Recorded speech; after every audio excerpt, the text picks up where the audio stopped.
नमस्कार, मैं हूं अंशुमान। समृद्धि शास्त्र में आपका स्वागत है। पैसा पुरुष है या स्त्री, इस सवाल का जवाब ज़रा मुश्किल होगा, पर महिलाओं के फिनांस पर सोचते हुए मैं हमेशा इस तथ्य से प्रभावित होता हूं कि समृद्धि की हमारी सारी शुभ संकल्पनाएं हमेशा से स्त्री में निहित हैं।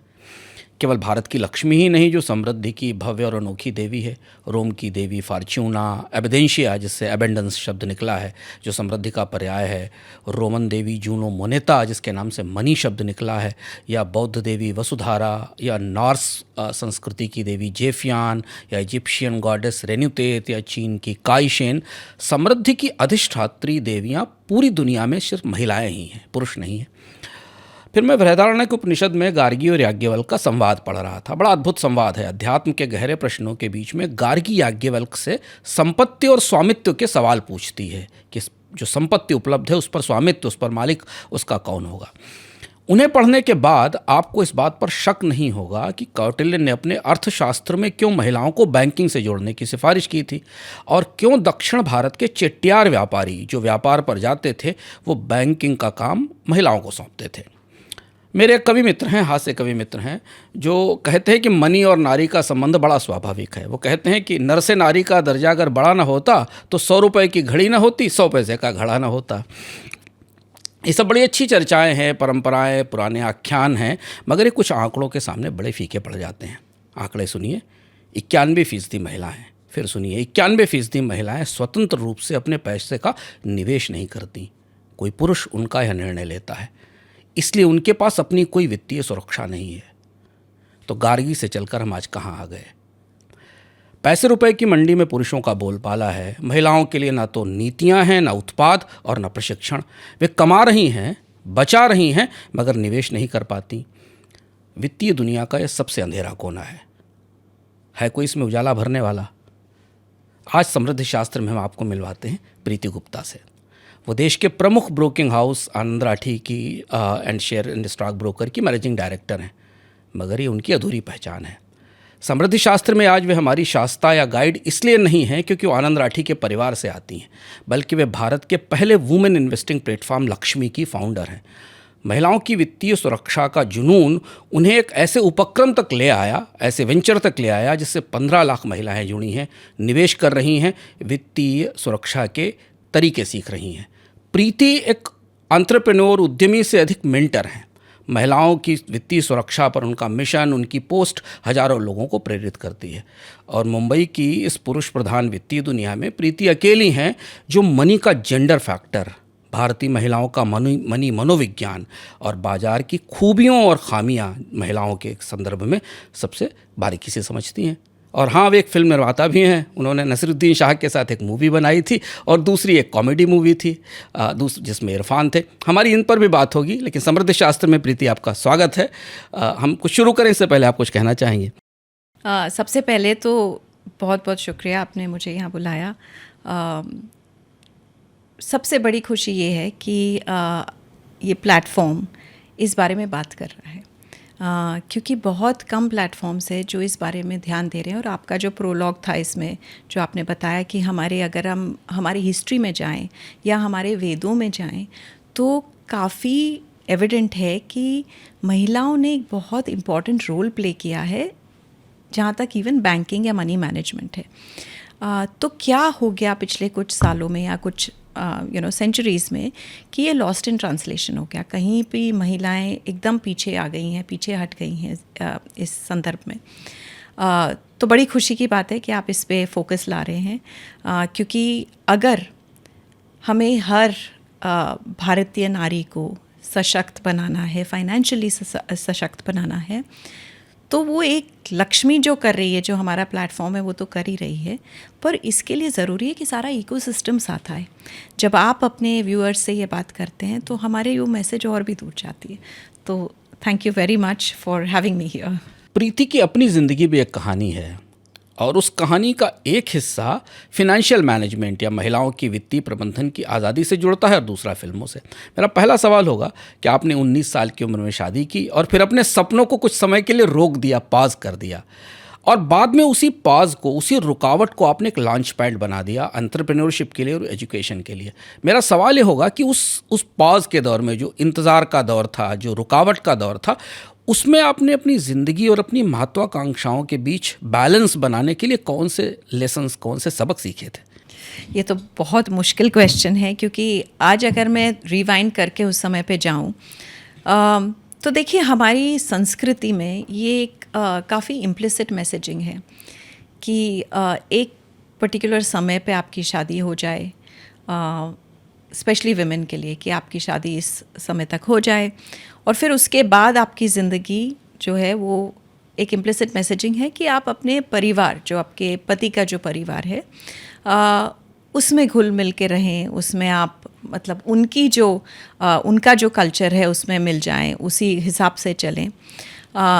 तो ये मैसेजिंग मेरे पास भी थी, मेरे साथ ही थी। हम काफ़ी न्यूक्लियर फैमिली थे, मेरे पेरेंट्स बहुत यंग थे। मुझे आज भी याद है, मेरी शादी हुई तो मेरी माँ 38 इयर्स की थी, तो खुद भी एक मतलब अपना वो जो एक स्टैंडिंग है वो खुद भी ढूंढ रही थी उस समय, और मेरी शादी हो गई। एक चीज़ जो क्योंकि मेरे पेरेंट्स इतने यंग थे और मॉडर्न थे, तो दोनों मेरे फादर, पिताजी और माँ ने एक चीज़ ज़रूर सिखाई कि फाइनेंशियल इंडिपेंडेंस एक बहुत ज़रूरी एस्पेक्ट है तुम्हारी लाइफ का।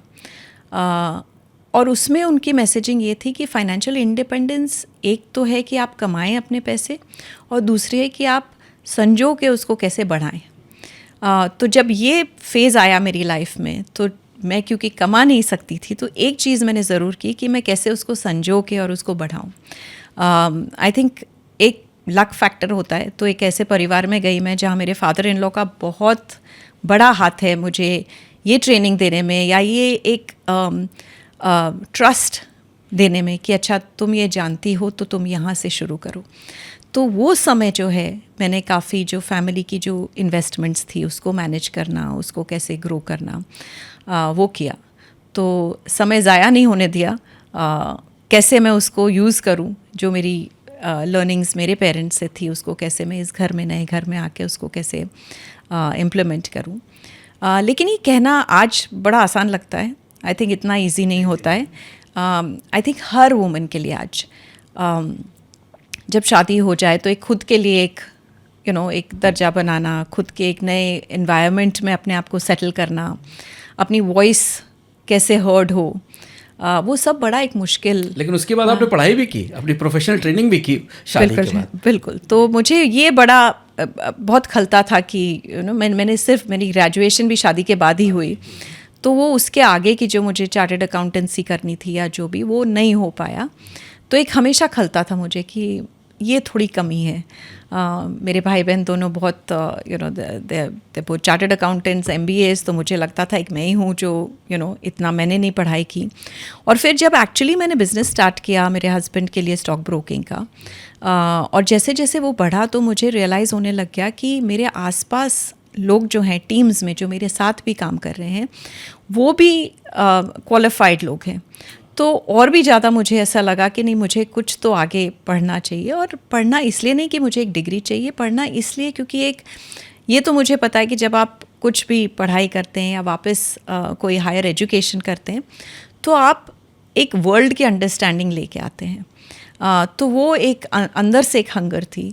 तो जब मेरा बेटा 8 महीने का था, तब मैंने लिटरली रिक्वेस्ट किया मेरे इन लॉज को कि मैं ये पढ़ना चाहती हूँ, SP जैन जाके मैं ये पढ़ाई करना चाहती हूँ। तो वो भी एक स्ट्रगल होता है। पहले 2-3 महीने बड़ा स्ट्रगल था, पर धीरे धीरे आई थिंक मेरे फादर इन लॉ तो हमेशा काफ़ी, ही वॉज़ वेरी वेरी, मतलब उनका आउटलुक पढ़ाई की तरफ बहुत बहुत प्रोग्रेसिव था। तो धीरे धीरे फैमिली को भी समझ आने लग गया कि अच्छा, ये पढ़ने से ये एक बिज़नेस बिल्ड कर रही है या अपने हस्बैंड को हेल्प कर रही है, तो थोड़ा उनका सपोर्ट धीरे धीरे मिलने लगा। इन्वेस्टमेंट है, बिल्कुल इन्वेस्टमेंट है। और इन अ वे, और मैं एक चीज़ ज़रूर कहना चाहूँगी कि इवन ड्यूरिंग दैट टाइम, और ये शायद हर महिला के लिए सही है आज भी, कि जब ऐसा आप घर से बाहर निकल के कुछ करते हैं, तो ऐसा नहीं है कि आप घर की जिम्मेदारी छोड़ सकते हैं। आपको एक्चुअली ये दिखाना पड़ता है कि मैं ये बैलेंस बहुत अच्छे से कर सकती हूँ। मैं घर भी चला सकती हूँ, मैं खाना भी बना सकती हूँ, मैं बाहर जाके पढ़ भी सकती हूँ, मैं बिज़नेस भी कर सकती हूँ। तो ये जो एक प्रेशर होता है हर वुमन पे ये करने का, मल्टीटास्किंग बाय डिज़ाइन। बिल्कुल, ये एक चीज़ है जो मुझे उस समय भी ऐसा लगता था कि मैं कर तो रही हूँ क्योंकि मुझे प्रूव करना है कि मैं सब कर सकती हूँ। ऐसा नहीं कि मैं एक काम कर रही हूँ तो दूसरा छोड़ दूँगी। पर इसका ये जो इक्वेशन है ये बहुत ज़रूरी है। और आज जैसे मैं लिंक्डइन पे बहुत लिखती हूँ और मैं इस बारे में ज़रूर लिखती हूँ कि जो हम महिलाएं, और ये प्रेशर एक्चुअली हमारे ऊपर हम खुद डालते हैं। ऐसा नहीं है कि हमें किसी ने कहा है कि नहीं तुम्हें ये भी करना ही पड़ेगा, पर ये प्रेशर क्योंकि हम खुद डालते हैं तो हम काफ़ी मुश्किल होती है हमें उससे निकल के आने के लिए और वो बैलेंस फाइंड करने के लिए, वो गिल्ट की फीलिंग रिमूव करने के लिए। तो वो एक बड़ा मतलब एक वो समय जो था वो काफ़ी मेरे लिए भी लर्निंग था। आपने जैसे कहा कि एक वो लर्निंग फेज था सब तरीके से। पर आई थिंक लर्निंग को यूज़ करना ताकि आप कहीं पे वर्ल्ड को कुछ चेंज कर सके for the better, I think that is the true meaning of learning. Preeti, आपने कई भूमिकाएं निभाई, माँ की, पत्नी की, एंटरप्रेन्योर की और अब मेंटर की, बेटी की। इनमें कौन सा किरदार आपके लिए सबसे ज़्यादा चौंकाने वाला रहा? क्योंकि आप फिल्म भी जानती हैं और फिल्म बनाई है, तो इसमें कौन सा किरदार ऐसा था जिसने आपको सबसे ज़्यादा सरप्राइज़ किया, आपने भीतर से जो निकला? आई थिंक सबसे बड़ा सरप्राइज़ था फिल्म मेकर होना। मुझे नहीं लगा कि ये चीज़, देखिए मेरा जो बैकग्राउंड है वो हम सब फाइनेंस फील्ड से आते हैं। तो मुझे आज भी याद है कि जब मेरी इच्छा हुई कि मुझे इस फील्ड में कुछ करना है, और ये ऐसे ही नहीं बैठे बैठे एक दिन इच्छा नहीं हुई। एक्चुअली मेरी जो माँ है वो काफ़ी आर्ट्स में बहुत उनका इंक्लिनेशन था, पेंटर थी वो। तो वो हमेशा कहती थी कि तुम में है कहीं ना कहीं वो क्रिएटिविटी है और तुमको उसे यूज़ करना चाहिए। तो इच्छा बहुत थी। फिर मैंने एक एक्सरसाइज की थी, हमारा जो वेल्थ मैनेजमेंट कंपनी है उसमें काफ़ी लोगों ने इच्छा दिखाई कि हमें मतलब मीडिया कम्युनिकेशंस या फिल्म्स में कहीं ना कहीं कुछ इन्वेस्टमेंट करना है। तो उसके चलते मैंने काफ़ी होमवर्क किया और मुझे एक बहुत बड़ा गैप नज़र आया कि इस तरह की फ़िल्में बने जो हमारे बच्चे देख सके, जिनकी शेल्फ़ लाइफ लंबी हो और उसमें कुछ मैसेजिंग हो लेकिन प्रीची नहीं हो। कहीं ना कहीं हम एक कुछ स्ट्रॉन्ग मैसेजिंग दे पाएँ, क्योंकि फ़िल्म एक बहुत पावरफुल मीडियम है। तो उसके चलते मुझे लगा कि ये अपॉर्चुनिटी है फिल्म मेकिंग में। हमने काफ़ी ट्राई किया एक film fund with in that ecosystem बने, पर वो बड़ा मुश्किल है फिल्म फ़ंड बनाना। पर यहाँ एक गैप था, और क्योंकि ये मेरी क्रिएटिव अर्ज थी, तो एक दिन मैंने जाके मेरे परिवार से कहा कि मैं फ़िल्म्स बनाना चाहती हूँ। आप उनका रिएक्शन सिर्फ समझ ही सकते हैं, इमेजिन कर सकते हैं, क्योंकि फाइनेंस से आ रहे हैं, अच्छा कौन बनाता है फिल्म में, राइट? और फिर मैंने उन्हें समझाया कि मैं किस तरीके की फ़िल्म्स बनाना चाहती हूँ। और फिर मैंने अपनी खुद की एक फ़िल्म कंपनी शुरू की, इंडिपेंडेंट इश्का फिल्म्स। और उसमें आइडिया यही था कि फ़िल्म्स ऐसी बनाएं जो आप कभी भी ज़िंदगी में मुड़ के कभी चाहें उसको देख सकते हैं और कभी आपको आउटडेटेड नहीं लगे। जैसे मेरे लिए आज भी कुछ फिल्में हैं, जैसे जाने भी दो यारों, मैं आज भी कभी भी मुड़ के देख सकती हूँ। फिर हेरा फेरी है, तो उस तरह की पिक्चर्स हो लेकिन उसमें मैसेजिंग हो अच्छा। तो इस तरीके से इश्का फिल्म पे भी हम आगे बात करेंगे, खासतौर से उन दोनों फिल्मों पे, और हमारे दर्शक भी अंदाज़ लगाएंगे, उन्होंने फिल्म देखी होगी पर उनको पता नहीं है कि उस फिल्म की प्रोड्यूसर हमारे सामने बैठी हुई हैं और बड़ा हैं। लेकिन एक सवाल मेरे दिमाग में हमेशा आता है कि अगर आपको देख के कोई बहुत इंडिपेंडेंट सोच वाला मनी लीडर बनना चाहे तो उसे क्या नहीं करना होगा? तो सबसे पहले, और ये मैं प्राय देखती हूँ जब मैं विमेन के कॉन्टेक्स्ट में ही बात करूँगी अभी, कि जब मैं उनसे पहली बार मिलती हूँ तो उनका पहला सेंटेंस होता है, I am not good with money. तो आप सबसे पहले ये बोलना बंद करते हैं कि I am not good with money, क्योंकि ये एक आप खुद को एक मेंटल कंडीशनिंग कर रही हैं, जहाँ आप खुद को बोल रही है कि ये तो मैं कर ही नहीं सकती हूँ। जबकि आप घर का बजट मैनेज कर रही हैं, आप अपने खर्चे मैनेज कर रही हैं, आप सेविंग्स कर रही हैं। तो ऐसा बोलना is the starting point that you have to stop saying it कि I am not good with money. दूसरा, आई थिंक कोई भी चीज़ करने के लिए हमें थोड़ी सी एजुकेशन की ज़रूरत होती है, लेकिन ड्रॉप ऑफ कहाँ होता है जहाँ मतलब, और ये आज महिलाओं के लिए ही सही नहीं है एक्चुअली। आप mass middle income low income India देखेंगे तो ऐसा नहीं कि हर कोई अपना पैसा इन्वेस्ट कर रहा है या हर कोई अपना पैसा ग्रो कर रहा है। प्राय जो फर्स्ट कॉल ऑफ एक्शन होता है वो होता है कि हम फिक्स डिपॉजिट में डाल देते हैं या हम सोना खरीद लेते हैं, राइट। तो क्या कारण है कि लोग ये नहीं समझ रहे कि हमें कुछ पैसा ऐसी जगह डालना पड़ेगा जहाँ इन्फ्लेशन बीट हो, ताकि हमारे फाइनेंशियल गोल्स सक्सेसफुली मीट हो। आज यूट्यूब है, इतने सारे चैनल्स हैं, आप काफ़ी इन्फॉर्मेशन आपको फ्रीली अवेलेबल है, लेकिन तो भी लोग उस इन्फॉर्मेशन का क्यों नहीं फ़ायदा उठा रहे हैं? ये इसलिए क्योंकि जब तक आप वो पहला कदम नहीं उठाएंगे, जब तक कि आप ये नहीं बोलेंगे कि मुझे 100 रुपये डालना है, 100 रुपये मैंने अगर डाल दिए कोई इक्विटी फंड में या कोई स्टॉक में, उसके बाद I am invested not just with money, पर मेरा माइंड भी इन्वेस्टेड है कि अच्छा अब इसको आगे कैसे करना है। तो बहुत ज़्यादा, क्योंकि कॉम्प्लिकेटेड ये जो इकोसिस्टम है वो बड़ा कॉम्प्लिकेटेड बनाया गया है। जार्गन्स हैं इसमें, बहुत बड़ी बड़ी बातें हैं, सारे चैनल्स आपको जो बात कर रहे हैं कि आप इतना रिटर्न करें, आप इस स्टॉक में डालें, so there is too much noise. आप कैसे उसको सिंप्लीफाई करें, कैसे उस नॉइज़ में से आप सोचें खुद के लिए कि मैं ये कर सकती हूँ या मैं कर सकता हूँ ये पैसे के लिए। तो उसके लिए ज़रूरी है कि आप थोड़ी सी एजुकेशन, थोड़ी सी अवेयरनेस, और नेक्स्ट एक वो स्टेप लें सबसे पहले कि मुझे कुछ करना है। और फाइनेंशियल प्लान जो है वो बनाना बहुत ज़रूरी। मैं सबको यही कहती हूँ कि आप एक दिन उठ के ये नहीं बोल सकते मुझे पैसे इन्वेस्ट करने हैं। आपको क्यों इन्वेस्ट करने हैं? क्या आपका फाइनेंशियल गोल है? हम घर से गाड़ी लेके तो नहीं निकलते कि आज हमें कहीं भी गाड़ी जहाँ ले जाएगी वहाँ चले जाएंगे। हम हमेशा सोचते हैं हमें यहाँ जाना है। तो डेस्टिनेशन पहले पता हो, फाइनेंशियल गोल बनाएं और फिर देखें कि मेरे पैसे कैसे उस गोल को मीट कर सकते हैं। तो आप ऑटोमेटिकली समझ जाएंगे कि मुझे कुछ ना कुछ पैसे इक्विटीज़ में इन्वेस्ट करने ही पड़ेंगे। लक्ष्मी की तरफ आते हैं, क्योंकि लक्ष्मी आपका सबसे महत्वाकांक्षी और सबसे प्रभावी प्लेटफॉर्म भी है वीमेन इन्वेस्टिंग के लिए। मेरा सवाल ये होगा प्रीति कि कोई ऐसा पल था, कोई लाइट बल्ब मूवमेंट, या जैसे हम कहते हैं रोज़ा पाक मूवमेंट होता है, जिसने महिलाओं की फिनेंशियल लिटरेसी को लेकर आपकी पूरी सोच बदल दी और आप कोई ये मिशन शुरू करने के लिए बाध्य किया या कहें प्रेरित किया, जो कि आप नहीं भी करते तब भी आपका जीवन तो स्टॉक ब्रोकिंग की कंपनी चलाते हुए और बाकी चीज़ें चलाते हुए बेहतर था? वो कौन सा मोमेंट था जहाँ से आपको लगा कि नहीं ये होना चाहिए और आपको ही ये करना है? एक्चुअली ये एक दिन का आहा मोमेंट नहीं था। ये काफ़ी सालों से मेरे दिमाग में था, क्योंकि फाइनेंशियल सर्विसेज में अगर आप हैं तो आप देखेंगे कि वहाँ महिलाएं हैं ही नहीं, दोनों तरफ, right, either side of the fence. Workforce में इतनी महिलाएं नहीं हैं, थैंकफुली अब वो बढ़ती जा रही हैं, लेकिन on the other end as clients महिलाएं हैं ही नहीं। और ये मुझे काफ़ी, जैसे मेरे आसपास या मेरी सहेलियां हो या मेरा होम स्टाफ हो या वर्क स्टाफ हो, ये काफ़ी प्रेवलेंट था कि विमेन कहीं पे भी किसी रेकनिंग में नहीं है, कहीं पे भी नहीं है। और सबसे ज़्यादा ज़रूरत करने की उनको ही है, क्योंकि सबसे ज़्यादा प्रोफेशनल पर्सनल चैलेंजेस विमेन को आती हैं। तो काफ़ी मुझे ये चीज़ डिस्टर्ब करती थी कि क्यों नहीं कर रही हैं। मेरी सहेलियाँ आती मुझे कहती थी कि अच्छा तुमको दे देती हूँ मैं पैसे, तुम मैनेज कर लो।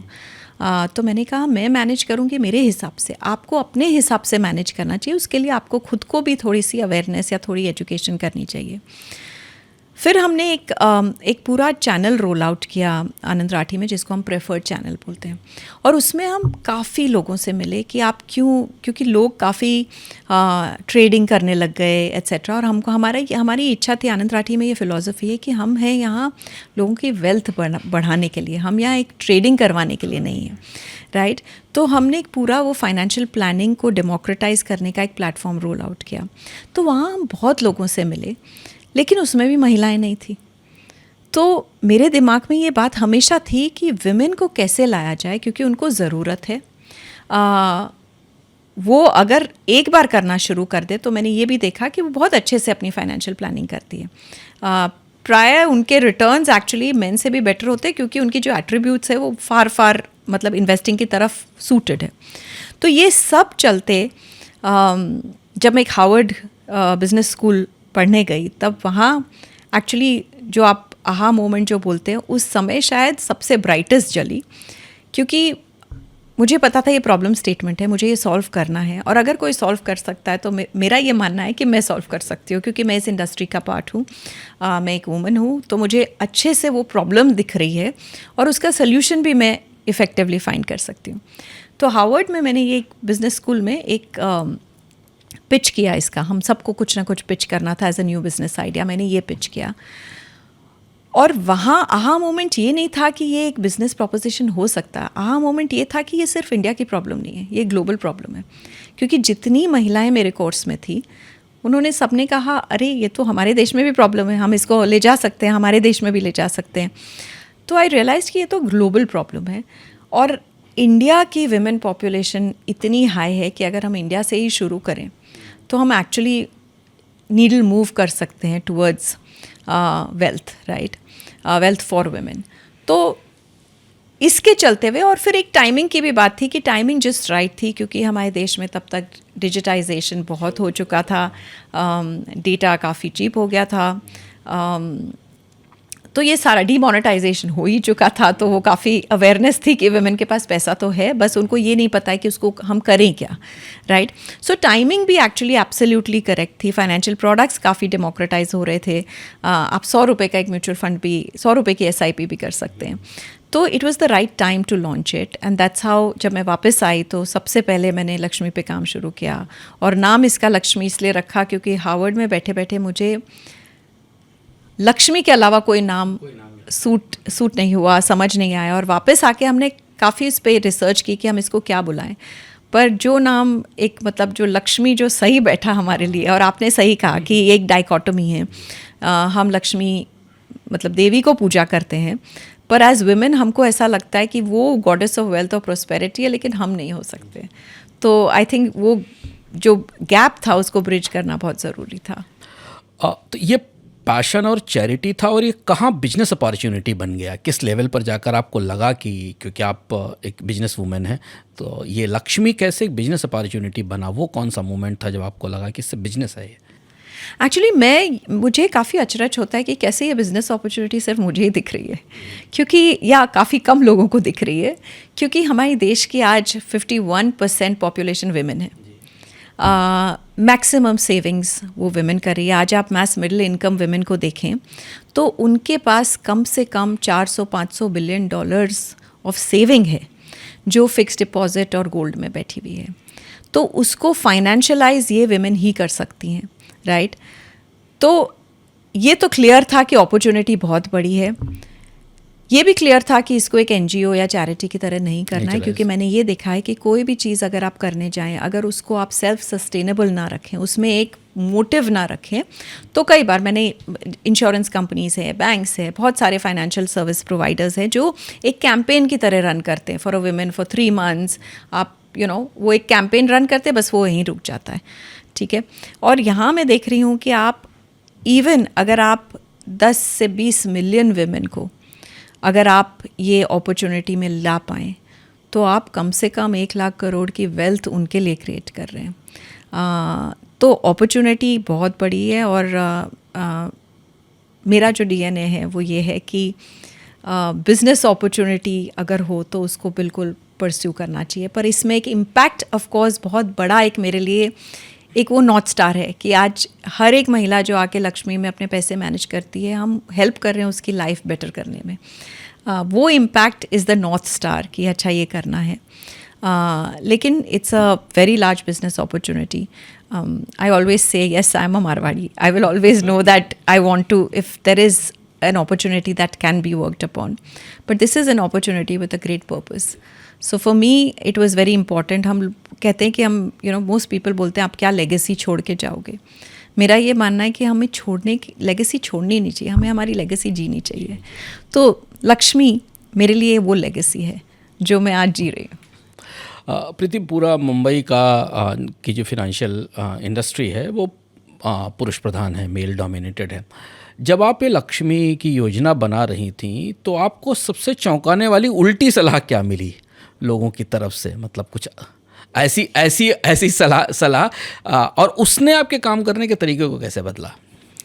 एक्चुअली मुझे बहुत लोगों ने ये पूछा कि आपको एक विमेन ओनली प्लेटफॉर्म क्यों बनाना है, क्योंकि बहुत सारे डिजिटल प्लेटफॉर्म्स हैं, तो एक और खाली वुमेन स्पेसिफिक कैसे बनाना है, और आप अपने टारगेट ऑडियंस को और नैरो कर रही हैं, तो काफ़ी सारे ये व्यूज़ आए।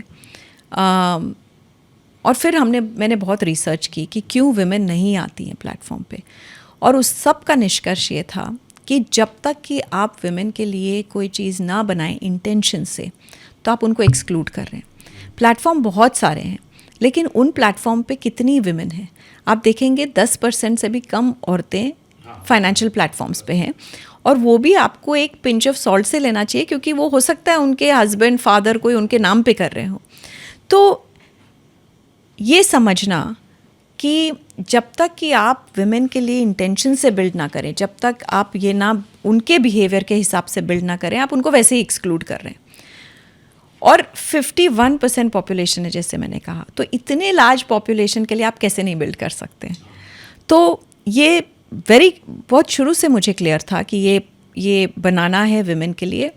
और ये हमने एक्चुअली बहुत, रिद्धि है मेरी को फाउंडर, हमने दोनों ने काफ़ी एक सेल्फ लर्निंग धीरे धीरे लर्न करके कि क्या चीज़ चल रही है, क्या नहीं चल रही है, और उसको आगे बढ़ाया। इस दौरान हमारे पास हमेशा एडवाइस आती रही कि आप ये जेंडर न्यूट्रल कर लें, आप सबके लिए बना लें, आपको क्यों, आप फाइनेंशियल सर्विसेज से आती हैं तो आप तो सबके लिए बना सकती हैं। पर मेरा क्लियर जब बिज़नेस अपॉर्चुनिटी आप देखते हैं तो आपको ये क्लियरली समझ होना चाहिए कि आपकी टारगेट ऑडियंस क्या है और आप उनके लिए बना रहे हैं। और इसमें ये मुझे क्लियर था कि ये सिर्फ विमेन के लिए ही बनाना है मुझे। तो सारा जैसे उनका बिहेवियर है, इसलिए हमारा प्लेटफॉर्म जो है लक्ष्मी, वो आप देखेंगे, और बाकी सारे प्लेटफॉर्म्स फर्स्टली वो एक फाइनेंशियल प्लेटफॉर्म की तरह है ही नहीं, तो वो बिल्ड किया एक अलग ही बिहेवियर के हिसाब से, और उसमें जो टूल्स हैं वो बहुत अलग हैं।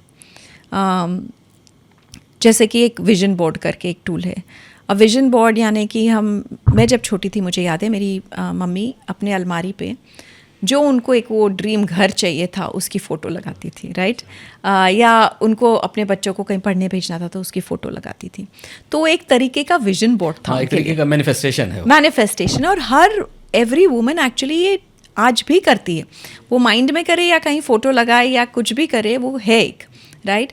और वो टूल जो है हमारे ऐप पे हमने क्रिएट किया है, जिसको हम विजन बोर्ड बोलते हैं, जहाँ आप अपने जितने गोल्स हैं, जितने ड्रीम्स हैं, उन सब को आप वहाँ डालिए, और हम आपको हेल्प करेंगे उसको रियलिटी में कैसे लाना है, उसको एक फाइनेंशियल गोल कैसे बनाना है।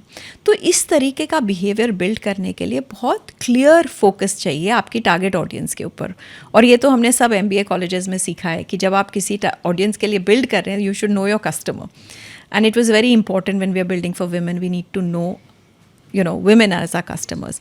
और बाकी फाइनेंशियल सर्विसेज तो मेन के लिए बना ही रही हैं। तो हम लक्ष्मी पे और भी बात करेंगे, पर एक दो सवाल में महिलाओं के मनोविज्ञान पर, क्योंकि आपके पास इतनी महिलाएं, आप उनसे डिस्कशन कर रही हैं और जान रही हैं भारतीय और ग्लोबल महिलाओं की पैसे की समझ को लेकर, निवेश की समझ को लेकर आपको कोई बड़ा अंतर दिखता है, या दोनों जगह एक ही जैसी स्थिति है?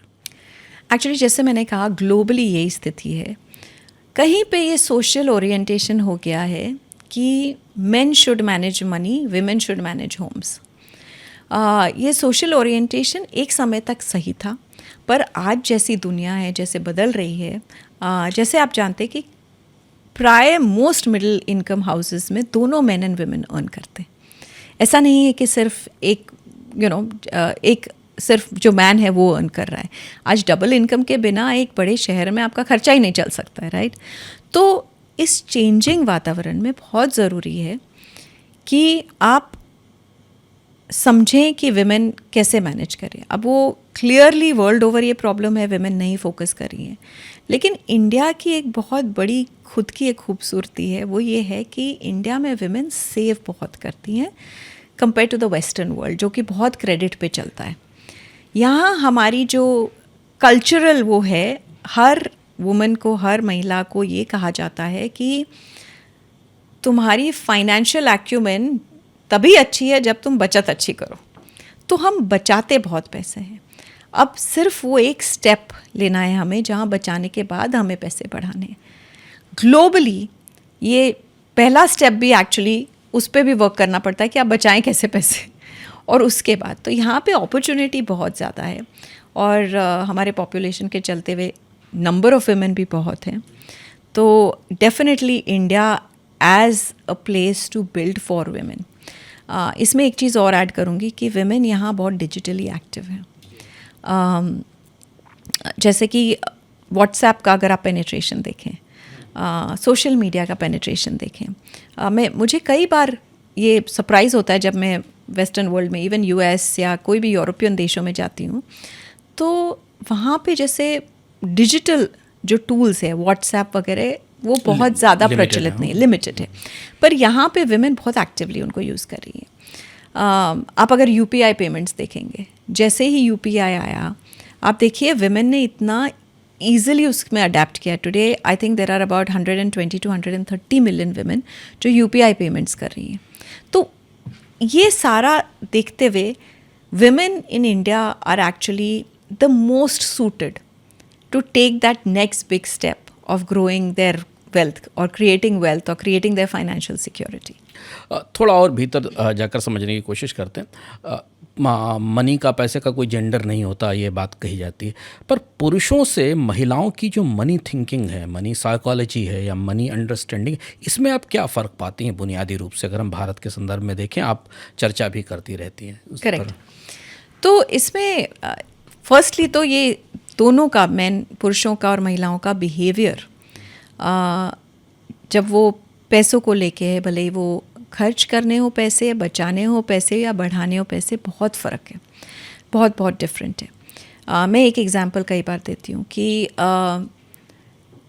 मेन जो है ट्रांजैक्शन से ट्रस्ट बिल्ड करते हैं। अगर आपने कोई अपॉर्चुनिटी खोली और आपने बोला यहाँ आपके पैसे डबल हो जाएंगे, तो आप देखेंगे रूम में जितने भी मेन हैं वो इमिजिएटली अपने कुछ पैसे डाल देंगे कि अच्छा मैं ट्राई कर सकता हूँ। पर विमेन जो हैं वो नहीं करेंगी, वो सवाल पूछेंगी कि अच्छा ये कहाँ जाएगा पैसा, या वो सोचेंगी कि पहले मैं देखती हूँ इनके पैसों के साथ क्या होता है, फिर मैं सोचूंगी और फिर मैं करूँगी। और एक्चुअली एक अमेजिंग ट्रेट है। इसको मतलब मुझे हमेशा लोग कहते हैं कि विमेन रिस्क एवर्स है, और मैं हमेशा कहती हूँ कि विमेन रिस्क अवेयर है। वो पहले जानना चाहती हैं कि पैसे कहाँ जाएंगे, उसका क्या होगा, और उसके बाद अपने पैसे डालती हैं। तो ये एक बहुत खूबसूरत ट्रेट है, एक बहुत इन्वेस्टर फ्रेंडली ट्रेट है वुमेन में। तो फर्स्टली ये बिहेवियर है। सेकंड, विमेन कभी भी रिटर्न्स को चेज़ नहीं करती। आप विमेन को पूछेंगे कि आपने फ़िक्स डिपॉजिट किया, आपको कितना रिटर्न मिल रहा है? क्योंकि फ़िक्स डिपॉजिट इसलिए नहीं किया कि हमें रिटर्न मिल रहा है, इसलिए क्या, क्योंकि मेरे पैसे जो बचत है, जो मेरी सेविंग्स है, वो लॉक्ड अवे है कहीं पे। तो they are not chasing returns, but they are chasing financial goals. उनके दिमाग में, जैसे मैंने आपको विजन बोर्ड बताया, उनके दिमाग में ये क्लियर है कि मैं ये पैसे बचा रही हूँ तो मैं किस लिए बचा रही हूँ। हो सकता है मेरी इमरजेंसी फ़ंड हो सकता है मेरे बच्चे की चाइल्ड एजुकेशन फ़ीस हो सकता है हमें एक नया घर लेना हो, या हो सकता है मुझे कोई ज्वेलरी बाय करनी हो। तो एक गोल बहुत क्लियर होता है। तो वो बिहेवियर को कैप्चर करना कि आप ये नहीं कहें कि मुझे रिटर्न्स चाहिए। अब आप कभी भी कोई भी प्लेटफॉर्म पे जाएंगे तो आपको ये दिखेगा कि अच्छा ये इसमें इस फंड में इतना रिटर्न है, इसमें इतना रिटर्न है। पर अगर आप विमेन को ये बताएं कि ये आपका फाइनेंशियल गोल है, इस हिसाब से करिए। और फोर्थ मोस्ट इम्पॉर्टेंट चीज़ है जो हम कम्प्लीटली मिस आउट करते हैं। जैसे मैंने कहा कि आज भी एक हमारे देश में एक अगर एक वुमन है तो वो काफ़ी चीज़ें मैनेज कर रही है, वो अभी भी मल्टीटास्क कर रही है, घर संभाल रही है, बच्चों को संभाल रही है, ऑफिस का काम संभाल रही है, घर के बड़े बुज़ुर्गों को संभाल रही है। तो उसके लिए मनी लीस्ट प्रायोरिटी हो जाता है मैनेज करना। उसको लगता है अगर ये कोई और संभाल रहा है तो कोई बात नहीं, उनको संभालने दो, राइट। तो क्योंकि उनके दिमाग में ये फिट है कि इसको अगर मैंने शुरू किया तो मुझे बहुत टाइम देना पड़ेगा। तो कैसे उस मिथ को ब्रेक करना और कैसे उनके लिए एक टाइम एफिशिएंट, जो आज नहीं है। आज अगर कोई महिला कोई प्लेटफॉर्म पे जाए तो उसे टाइम देना पड़ता है चूज़ करने के लिए कि अच्छा ये टॉप 10 म्यूचुअल फंड्स है, मैं कैसे अपने गोल के हिसाब से इसे चूज़ करूं। तो आप उसको कैसे टाइम एफिशिएंट बना सकें ताकि उनको समय ना देना पड़े। उनको एक सिंपल अंडरस्टैंडिंग होने के बाद अगर वो महीने में 10 मिनट 15 मिनट भी दे तो उनकी फाइनेंशियल प्लानिंग हो सकती है। तो उसको टाइम एफिशिएंट बनाना, तो आई थिंक ये काफ़ी सारी जो एट्रीब्यूट्स है जो महिलाओं के लिए बनानी है, जो उनकी बिहेवियर है उसके हिसाब से। तो एक तो बिहेवियर है और दूसरा नीड्स भी है कि उनको क्या ज़रूरत है। आज हम रिटायरमेंट की बात करते हैं, आप बहुत सारे ऐप्स पे जाएंगे, आप देखेंगे रिटायरमेंट फ़ंड है, पर एक महिला के लिए रिटायरमेंट एक वन टाइम रिटायरमेंट नहीं है, उसके लिए काफ़ी सारे मिनी रिटायरमेंट्स आते हैं रास्ते में। तो आप कैसे उसके लाइफ स्टेजेस के लिए उसके हिसाब से उनकी जो मनी की प्लानिंग है वो कर सकते हैं। तो काफ़ी सारी चीज़ें हैं इस बिहेवियर में।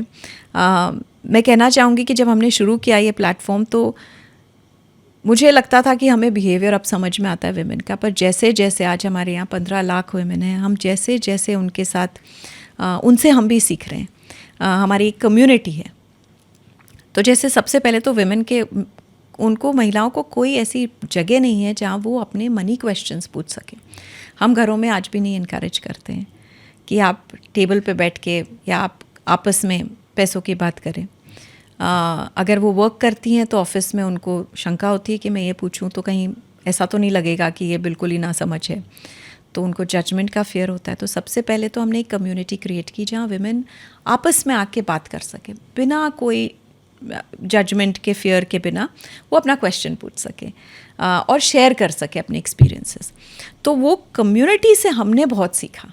कम्युनिटी में हम बहुत लर्निंग करते हैं, लेकिन हम बहुत सारे सेशंस करते हैं, लाइव सेशंस करते हैं, लेकिन हमने भी बहुत सीखा कि कैसे every woman depending on where she is from, उनकी कौन सी लाइफ स्टेज है, उनकी ज़रूरत क्या है और उनकी पैसों की तरफ सोच क्या है। तो काफ़ी सारा हमने भी सीखा है और हम सीखते जा रहे हैं। और आज हम ये ज़रूर कह सकते हैं कि आज अगर कोई फाइनेंशियल बिहेवियर ऑफ वुमेन समझता है इंडिया में, लक्ष्मी समझता है। और इसीलिए मेरा सवाल है कि बचत परंपरा में है, संस्कार में है महिलाओं के, पर बचत से जो निवेश तक की यात्रा होती है ना, सेविंग से इन्वेस्टमेंट की, ये हमेशा नहीं हो पाती। महिलाएं बचत तो करना जानती हैं, बट उनको निवेश करने से, एक्चुअली इन्वेस्टर बनने से क्या रोकता है? कोई टैबू है, आत्मविश्वास की कमी है, ये रिस्क अवेयर होना किस सीमा तक जाके रिस्क एवर्स हो जाना बन जाता है, एक सवाल। और दूसरा ये कि भारत की जो यंग महिलाएं, यूथ महिलाएं हैं, उनका सोशल मीडिया फुटप्रिंट मेल से कई गुना ज़्यादा है, मैक्सिमम है। मतलब भारत में अगर आप इंस्टाग्राम, फेसबुक, ट्विटर छोड़ दें, एक्स छोड़ दें क्योंकि एक्स तो नहीं है, पर ये दो जो बड़े प्लेटफॉर्म हैं और यूट्यूब भी उसमें है, उनका जो इम्प्रेशंस हैं या उनका वो सबसे ज़्यादा है।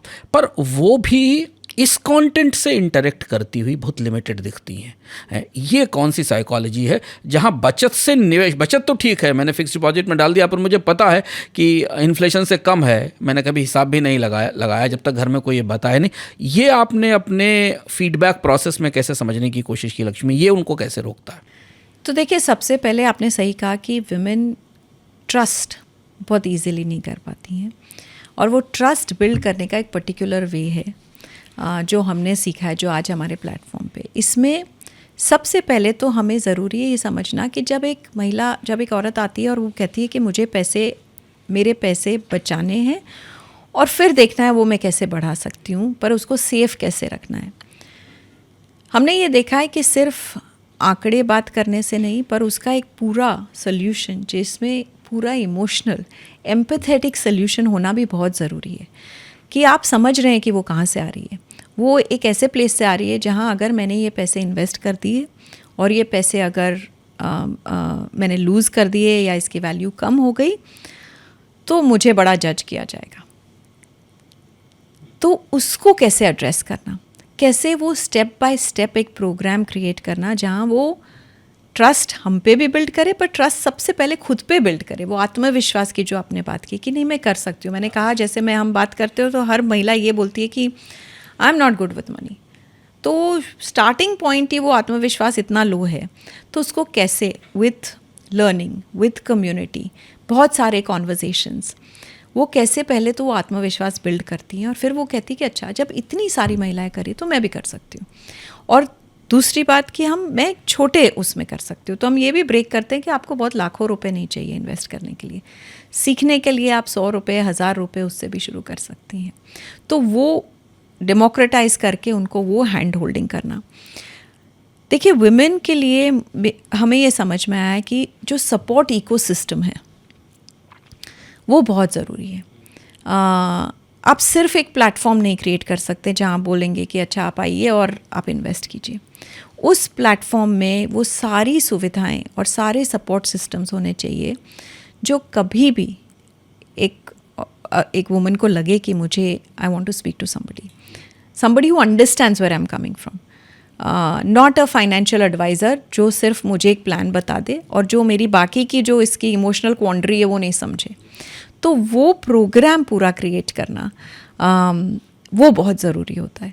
तो वो हमने क्रिएट किया ताकि वो फर्स्ट सेविंग से वो नेक्स्ट स्टेप ले सके। So I think education, literacy, community, watching a lot of women and that entire support ecosystem, that's how we've enabled women कि अच्छा आप नेक्स्ट कदम अब आप ले सकती हैं। और सबसे ज़रूरी बात है कि हमारे लिए बहुत ज़रूरी है कि हम चीयर लीडर्स बने। हर एक वुमन का जिसने वो स्टेप लिया है उनके चीयर लीडर बन के उनको वो कॉन्स्टेंट एक वो इनकरेजमेंट दें कि आपने एक पहला कदम लिया है, अब उसको आप कैसे बेटर कर सकते हैं। तो आई थिंक ये सारा एक बहुत, it's not one single answer, पर एक बहुत सारा एक कंप्लीट इकोसिस्टम क्रिएट करना ज़रूरी है टू केटर टू वुमेन। और बाय द वे ये इकोसिस्टम हमने मेन के लिए क्रिएट किया है पर उनके बिहेवियर के लिए क्रिएट किया है। तो आई थिंक वही इकोसिस्टम जो मिसिंग है वुमेन के लिए वो हमने लक्ष्मी में क्रिएट किया है। हम देखते हैं कि वीमेन निवेश के लिए आपके पास ने भी बहुत सारी महिलाएं होंगी, बल्कि हम जानना चाहेंगे कि ऐसी कितनी महिलाएं थी जो ट्रेडिशनल सिस्टम में बीसी पर, कमेटी पर में पैसा डालती हैं, जो कि जहाँ पे कोई रिटर्न नहीं है, लॉस की चांसेस बहुत ज़्यादा हैं। और ये पैराडॉक्सिकल है कि एक रिस्क एवर्स वीमेन जो जिसे अपना पैसा डूबने का डर है, वो दरअसल उन्हीं विकल्पों में पैसा रख रही है जहाँ डूबने का सबसे ज़्यादा खतरा है, या वो उन विकल्पों में, उन ऑप्शंस में पैसा इन्वेस्ट करती हैं जहाँ उन्हें इन्फ्लेशन के अगेंस्ट रिटर्न नहीं मिलते। तो बहुत सारी महिलाएं जो एफडी नहीं करा पाती, उनके पास उतनी सेविंग्स नहीं होती, वो इस तरीके के विकल्प में जाती हैं। ऐसी महिलाओं से जब आप बात करती हैं अपने प्लेटफॉर्म पर, उनके फीडबैक से आपको क्या लगता है, वो कहाँ चीज़ें बदलती हैं, किस मोड़ पर जाकर वो बदलती हैं और उनका वो ट्रस्ट होता है? क्योंकि जिस पर वो ट्रस्ट कर रही हैं उसको तो बिल्कुल नहीं जानती, पर वहाँ वो अपनी पूरी दिन भर की बचत दे रही हैं। बिल्कुल। तो इसमें दो चीज़ें मिसिंग हैं। आपका बिल्कुल आपने सही ये हाईलाइट किया कि आज जो कमिटी सिस्टम है या जो एक फोर्स सेविंग सिस्टम है वो इसलिए एग्जिस्ट करता है कि एक तो उनके पास एक्सेस नहीं है। आज उनके पास दूसरा सोल्यूशन ऑप्शन क्या है, और वो ऑप्शन इसलिए नहीं है क्योंकि उन्हें अवेयरनेस नहीं है। वो किसी ने आके उनको ये नहीं समझाया कि आप अगर यही 10,000 रुपये जो हर महीने आप डाल रहे हो कहीं पे, अगर आपने उसको सिर्फ बैंक में भी डाल दिए तो आपको इंटरेस्ट मिलेगा, तो आपके पैसे बढ़ेंगे और उसको भी आप फोर्स सेविंग की तरह कर सकते हो। तो I think one is lack of awareness, second is access. वो करना भी चाहें टुडे तो आज एक वुमन के लिए आप, ये काफ़ी अनबिलीवेबल लगता है आज की एज में, लेकिन आज अगर आप एक वुमन को बोलें कि आप जाइए बैंक में और आप जाके अपने पैसे जमा कराइए, ये फॉर्म फिल करिए, ये सब करिए, एक उसको हिचक है, उनको वो है कि थोड़ी सी वो हेजिटेशन है कि मैं कैसे जाऊँ वहाँ। और थर्ड इम्पॉर्टेंट थिंग है ट्रांसपेरेंसी। आई थिंक अनफॉर्चुनेटली हमारे देश में महिलाएं जो पैसा सेव करती हैं वो चाहती हैं कि वो अलग से वो एक उसमें ट्रांसपेरेंसी ना हो। मेरा पैसा है, मैंने अलग किया है, तो सबको विजिबल ना हो। लेकिन अब ऐसे बहुत सारे तरीके हैं आपको पैसे जमा करने के या सेव करने के, जिसमें ये सारी सुविधाएं आपके पास है, लेकिन आप उसको बढ़ाने का तभी सोचेंगे जब आप वो एक्सेस कर पाएंगे प्लेटफॉर्म। और मैं ये हमेशा कहती हूँ कि यूपीआई एक्चुअली हमारे देश के लिए गेम चेंजर है। जब every woman starts using UPI, आज हम देखते हैं कि इवन लो इनकम क्लासेस में भी यूपीआई का बहुत प्रेवलेंट यूज़ हो गया है टू रिसीव मनी ऑल्सो। पर एक बार आप उस डिजिटल इकोसिस्टम पे हैं तो उसके बाद तो आपके लिए पूरा फाइनेंशियल वर्ल्ड खुल जाता है। आप फिक्स डिपॉजिट करना चाहें, आप रिकरिंग डिपॉजिट करना चाहें, आप म्यूचुअल फंड्स करना चाहें, आप इवन लोन लेना चाहें, तो आपके लिए वो सारी सुविधाएं खुल जाती हैं क्योंकि आपका एक डिजिटल फुटप्रिंट हो गया है। स्पेशली फाइनेंशियल, उसमें आप एक डिजिटली एक्टिव हैं, तो उससे काफ़ी चीज़ें बहुत जल्दी बदल रही हैं। आई थिंक आपने और मैंने जस्ट इसके पहले डिस्कस किया था कि अगर हम हमारे पास कोई महिला को ये समझा दें, हम मतलब कोई औरत को ये समझाएं कि अगर देखो आप ये कर रही हो, लेकिन आप अगर इस तरीके से करोगी या SIP करोगी तो आपके पैसे बढ़ के इतने हो जाएंगे, और उसका प्रूफ भी हो, उसे दिखे भी कि हो रहा है और सामने दिख रहा है कि मेरा पैसा यहाँ है, तो आप देखिए वो कैसे वो बचत करना और मूव करना शुरू कर देती है। और वो खुद ही नहीं, she becomes an influencer around her. वो अपनी और सहेलियों को भी बोलती है कि अच्छा मैंने ऐसा किया है। उसको ये समझ आ जाता है कि मेरी जितनी प्रॉब्लम्स है मेरे पास अब एक्सेस है, मैं डिजिटली ये कर सकती हूँ बहुत ईजी तरीके से। सेकेंड, जो मेरा पैसा इन्वेस्टेड है वो FD में हो चाहे वो म्यूचुअल फंड्स में हो, वो सिर्फ मुझे एक्सेस है उसका, सिर्फ मैं उसे निकाल सकती हूँ। एंड थर्ड है कि वो ट्रस्ट बिल्ड हो जाता है when she sees a money growing and she says हाँ यहाँ पे मेरा पैसा बढ़ रहा है। तो आई थिंक एजुकेशन से और डिजिटल पेनिट्रेशन से आप देखेंगे ये बहुत जल्द चेंज होने वाला है, ये जो पूरा इकोसिस्टम है जहाँ women will not shy away from being digitally active. एक और सवाल जो मेरे दिमाग में हमेशा आता है, जो आपसे बेहतर उसका जवाब कोई नहीं दे सकता। भारत में महिलाएं उच्च पदों पे हैं, लीड कर रही हैं, मतलब सारे सेक्टर्स में लीड कर रही हैं। अगर आप देखें तो अब ये कोई सवाल नहीं है कि वो जो महिलाओं के लिए अवसर नहीं है वो लीड नहीं कर रही हैं। लेकिन मैं अपने व्यक्तिगत अनुभव से जानता हूँ, आप अपने व्यक्तिगत अनुभव से जानते होंगे कि पढ़ी लिखी शिक्षित महिलाएं टीचर हैं, साइंटिस्ट हैं, जज हैं, पॉलिटिशियन हैं, बट इन्वेस्टमेंट से डरती हैं। और ये टैबू, हम उन महिलाओं की बात करें इनके पास नॉलेज नहीं है, विजडम नहीं है, उनके लिए वो खुद अर्न कर रही हैं, सेल्फ सस्टेनेबल हैं, बल्कि फैमिली को भी सपोर्ट कर रही हैं। बट अगर आप उनका पोर्टफोलियो देखने जाएं, उनके इन्वेस्टमेंट की प्रायोरिटीज़ देखने जाएं, तो वो उसी पुराने तरीके के इन्वेस्टमेंट के प्रोसेस में अभी भी वहाँ लगी हुई। इसकी बड़ी वजह आपको क्या लगती है?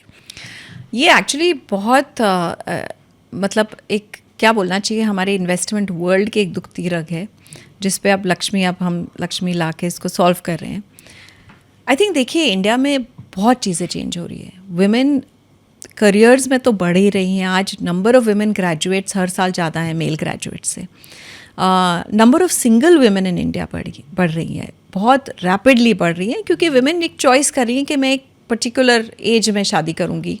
तो आज जो हमारी सिंगल विमेन की पॉपुलेशन है इंडिया में, it's greater than the population of UK and Germany put together.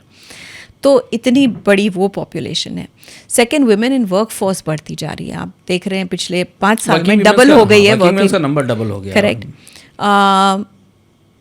और अगर आप ये भी देखें कि विमेन जो जेंडर पे गैप है, अनफॉर्चुनेटली एक वो चीज़ है जो बहुत रैपिडली नहीं चेंज हो रही, काफ़ी उस पर वर्क हो रहा है। लेकिन हमने एक एक्सरसाइज की थी हिमांशु, जहाँ हमने देखा कि विमेन जो जेंडर पे गैप की वजह से, सपोज एक औरत है जो 4.5-5 lakh average salary per year से शुरू कर रही है अपना करियर, जो कि मोस्ट एवरेज आप मिडिल इनकम में देखेंगे, तो that's why she starts her working. And then when you see that she is reached her retirement age, given कि उनका 10-12-15% हर साल इंक्रीमेंट हो रहा है, हमने ये देखा है कि अराउंड 2 करोड़ रुपए वो वुमेन लूज़ करती है जेंडर पे गैप की वजह से। आज एक women by the time she is 40-45 वो अपने करियर पीक पे पहुंच जाती है। Men continue to grow in their career till they are 50-55, right. तो उनकी इवन अर्निंग एज थोड़ी सी लेसर है, पर रिटायरमेंट तक वो 2 करोड़ रुपए उनके लूज़ हो जाते हैं जेंडर पे गैप की वजह से।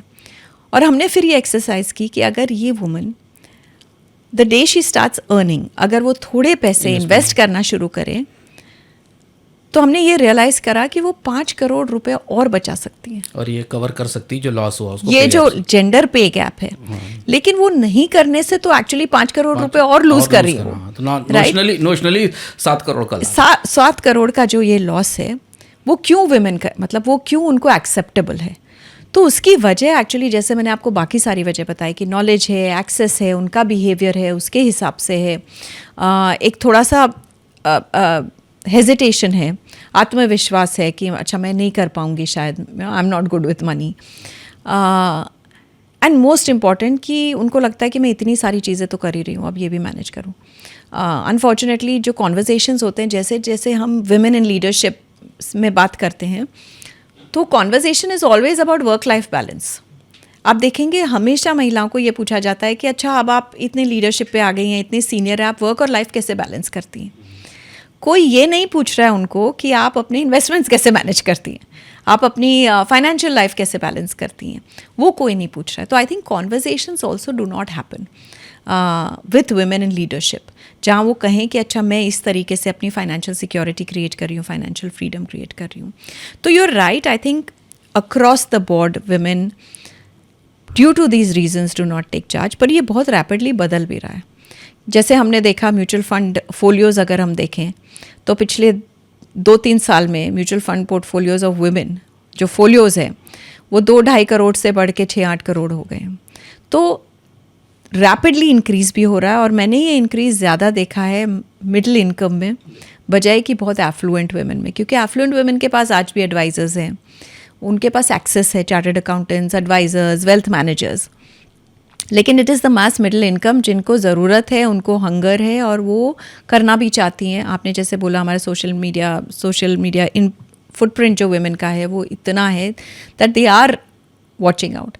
अब जब हम कंटेंट करते हैं लक्ष्मी पे तो आप देखेंगे हमारा फाइनेंशियल कंटेंट भी बहुत अलग है. तो हम वो कंटेंट भी उनके बिहेवियर के हिसाब से कर रहे हैं. आज मैं जाके कंटेंट कर सकती हूँ कि Nifty has given this much return, Sensex has given this much return, you can look at this kind of valuations in the next month etcetera. पर वो उनके जो थॉट प्रोसेस है उसमें वो नंबर्स या वो जार्गन फिट नहीं हो रहे. तो यू हैव टू स्पीक. देखिए, आप अगर जो अपने ऑडियंस को जो भी आपने उनके लिए एक प्रॉब्लम है उनके पास उसका सोल्यूशन निकाला है, तो you have to speak in their language. You have to make it relatable to them. And then you will see more and more women. But I have also seen that once women start their journey, their investment journey, their need for financial content, their urge to reach out and learn financial content is also very high. हमने ये एक research की थी, survey किया था Lakshmi and women money power survey, क्योंकि कोई data ही available नहीं है कि कितनी वुमेन इन्वेस्टर्स हैं रियली. तो हमने ये सर्वे किया और इस सर्वे में 93% वुमेन ने बोला कि हम कोई फाइनेंशियल कंटेंट एक्सेस नहीं करते, हम कोई फाइनेंशियल प्लेटफॉर्म एक्सेस नहीं करते.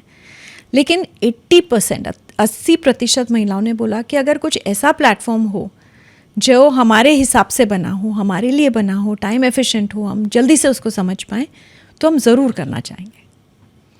सो I think the question is really access, the availability of a platform where women feel safe, they can trust. It helps them build their confidence and not lower it, because you have similar ecosystem of women who are talking money. I think ये सब create करना बहुत ज़रूरी है. अब दूसरे और एक जटिल सवाल पर आते हैं. महिलाओं के लाइफ गोल्स पुरुषों से बिल्कुल डिफरेंट होते हैं और महिलाओं की लाइफ के साइकिल्स ज़्यादा कॉम्प्लिकेटेड हैं. उनको 3 अलग अलग चीज़ों से गुजरना पड़ता है. परिवार बदलता है, विवाह है, उसके बाद फिर एक ब्रेक है. मैक्सिमम महिलाओं के कैरियर में या बाकी चीज़ों में एक ब्रेक आता है, फिर उसके बाद रिटायर्ड हैं. जबकि पुरुषों की लाइफ की जर्नी काफ़ी लीनियर है कि आप जॉब में गए और आपने अर्न किया और एक पीरियड पर आकर रिटायर हो गए. यहाँ दूसरी दुविधा सबसे बड़ी है कि भारत की BFSI इंडस्ट्री इस तरह से सोचती ही नहीं है इन गोल्स में. ना तो उसके पास प्रोडक्ट्स हैं, ना अभी तो हमारे म्यूचुअल फंड के पास भी लाइफस्टाइल प्रोडक्ट नहीं है. महिलाओं के लिए तो बिल्कुल भी प्रोडक्ट नहीं है. लक्ष्मी चलाते हुए आपको ये महसूस हुआ कि पीछे तो हमारे पास महिलाओं को उनकी ज़रूरत के मुताबिक देने के प्रोडक्ट ही नहीं है. और इंडस्ट्री कितनी सेंसिटिव है ऐसे प्रोडक्ट क्रिएट करने में, क्योंकि इंश्योरेंस सेक्टर में तो बहुत सारे इंश्योरेंस प्रोडक्ट ही नहीं है महिलाओं के लिए उसमें. वो ये इसको बदलने में कितनी कामयाबी मिली है? देखिए, ये एक आज की जो हमारी जर्नी है वो तो है कि हम same products for different outcomes कैसे बनाएं. ये एक विशेष सर्कल है. जितनी महिलाएं, देखिए महिलाएं थी नहीं और इन द इकोसिस्टम, तो कभी भी प्रोडक्ट मैन्युफैक्चरर को ये लगा ही नहीं कि हमें बनानी चाहिए. मैं एक एग्जांपल देती हूँ. जब महिलाएं गाड़ियाँ नहीं चलाती थी तो जो गाड़ियों के सेफ्टी फीचर्स थे वो सारे मेन के हिसाब से बने हुए थे.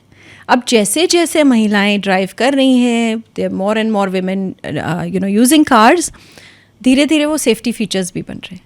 तो ये सेम फाइनेंशियल इकोसिस्टम है, BFSI इंडस्ट्री में भी हो रहा है या होगा कि जैसे जैसे महिलाएं आएंगी उनके हिसाब से प्रोडक्ट मैन्युफैक्चरिंग. इनफैक्ट आज भी लक्ष्मी में काफ़ी हमारे पास प्रोडक्ट मैन्युफैक्चरर्स आते हैं जो कहते हैं कि अच्छा, अब आपके पास इतनी सारी वुमेन हैं, हम साथ में मिल के कुछ नए प्रोडक्ट करते हैं या कुछ नए प्रोडक्ट बनाते हैं. मुझे ऐसा लगता है कि प्रोडक्ट की कमी नहीं है. I think we have enough products to meet the needs of women. उनको उनके हिसाब से स्ट्रक्चर करना, उनके हिसाब से उनको एजुकेट करना, आई थिंक वो आज की सबसे बड़ी ज़रूरत है. पर जब हमारे पास 10 मिलियन 20 मिलियन विमेन इन्वेस्टर्स हों, सिर्फ नंबर ही नहीं पर क्योंकि एक अंडरलाइंग डायनामिक्स भी चेंज हो रहे हैं. जैसे कि मैंने देखा है कि विमेन इन्वेस्ट करना चाहती है जहाँ पे it is for the good, for the better.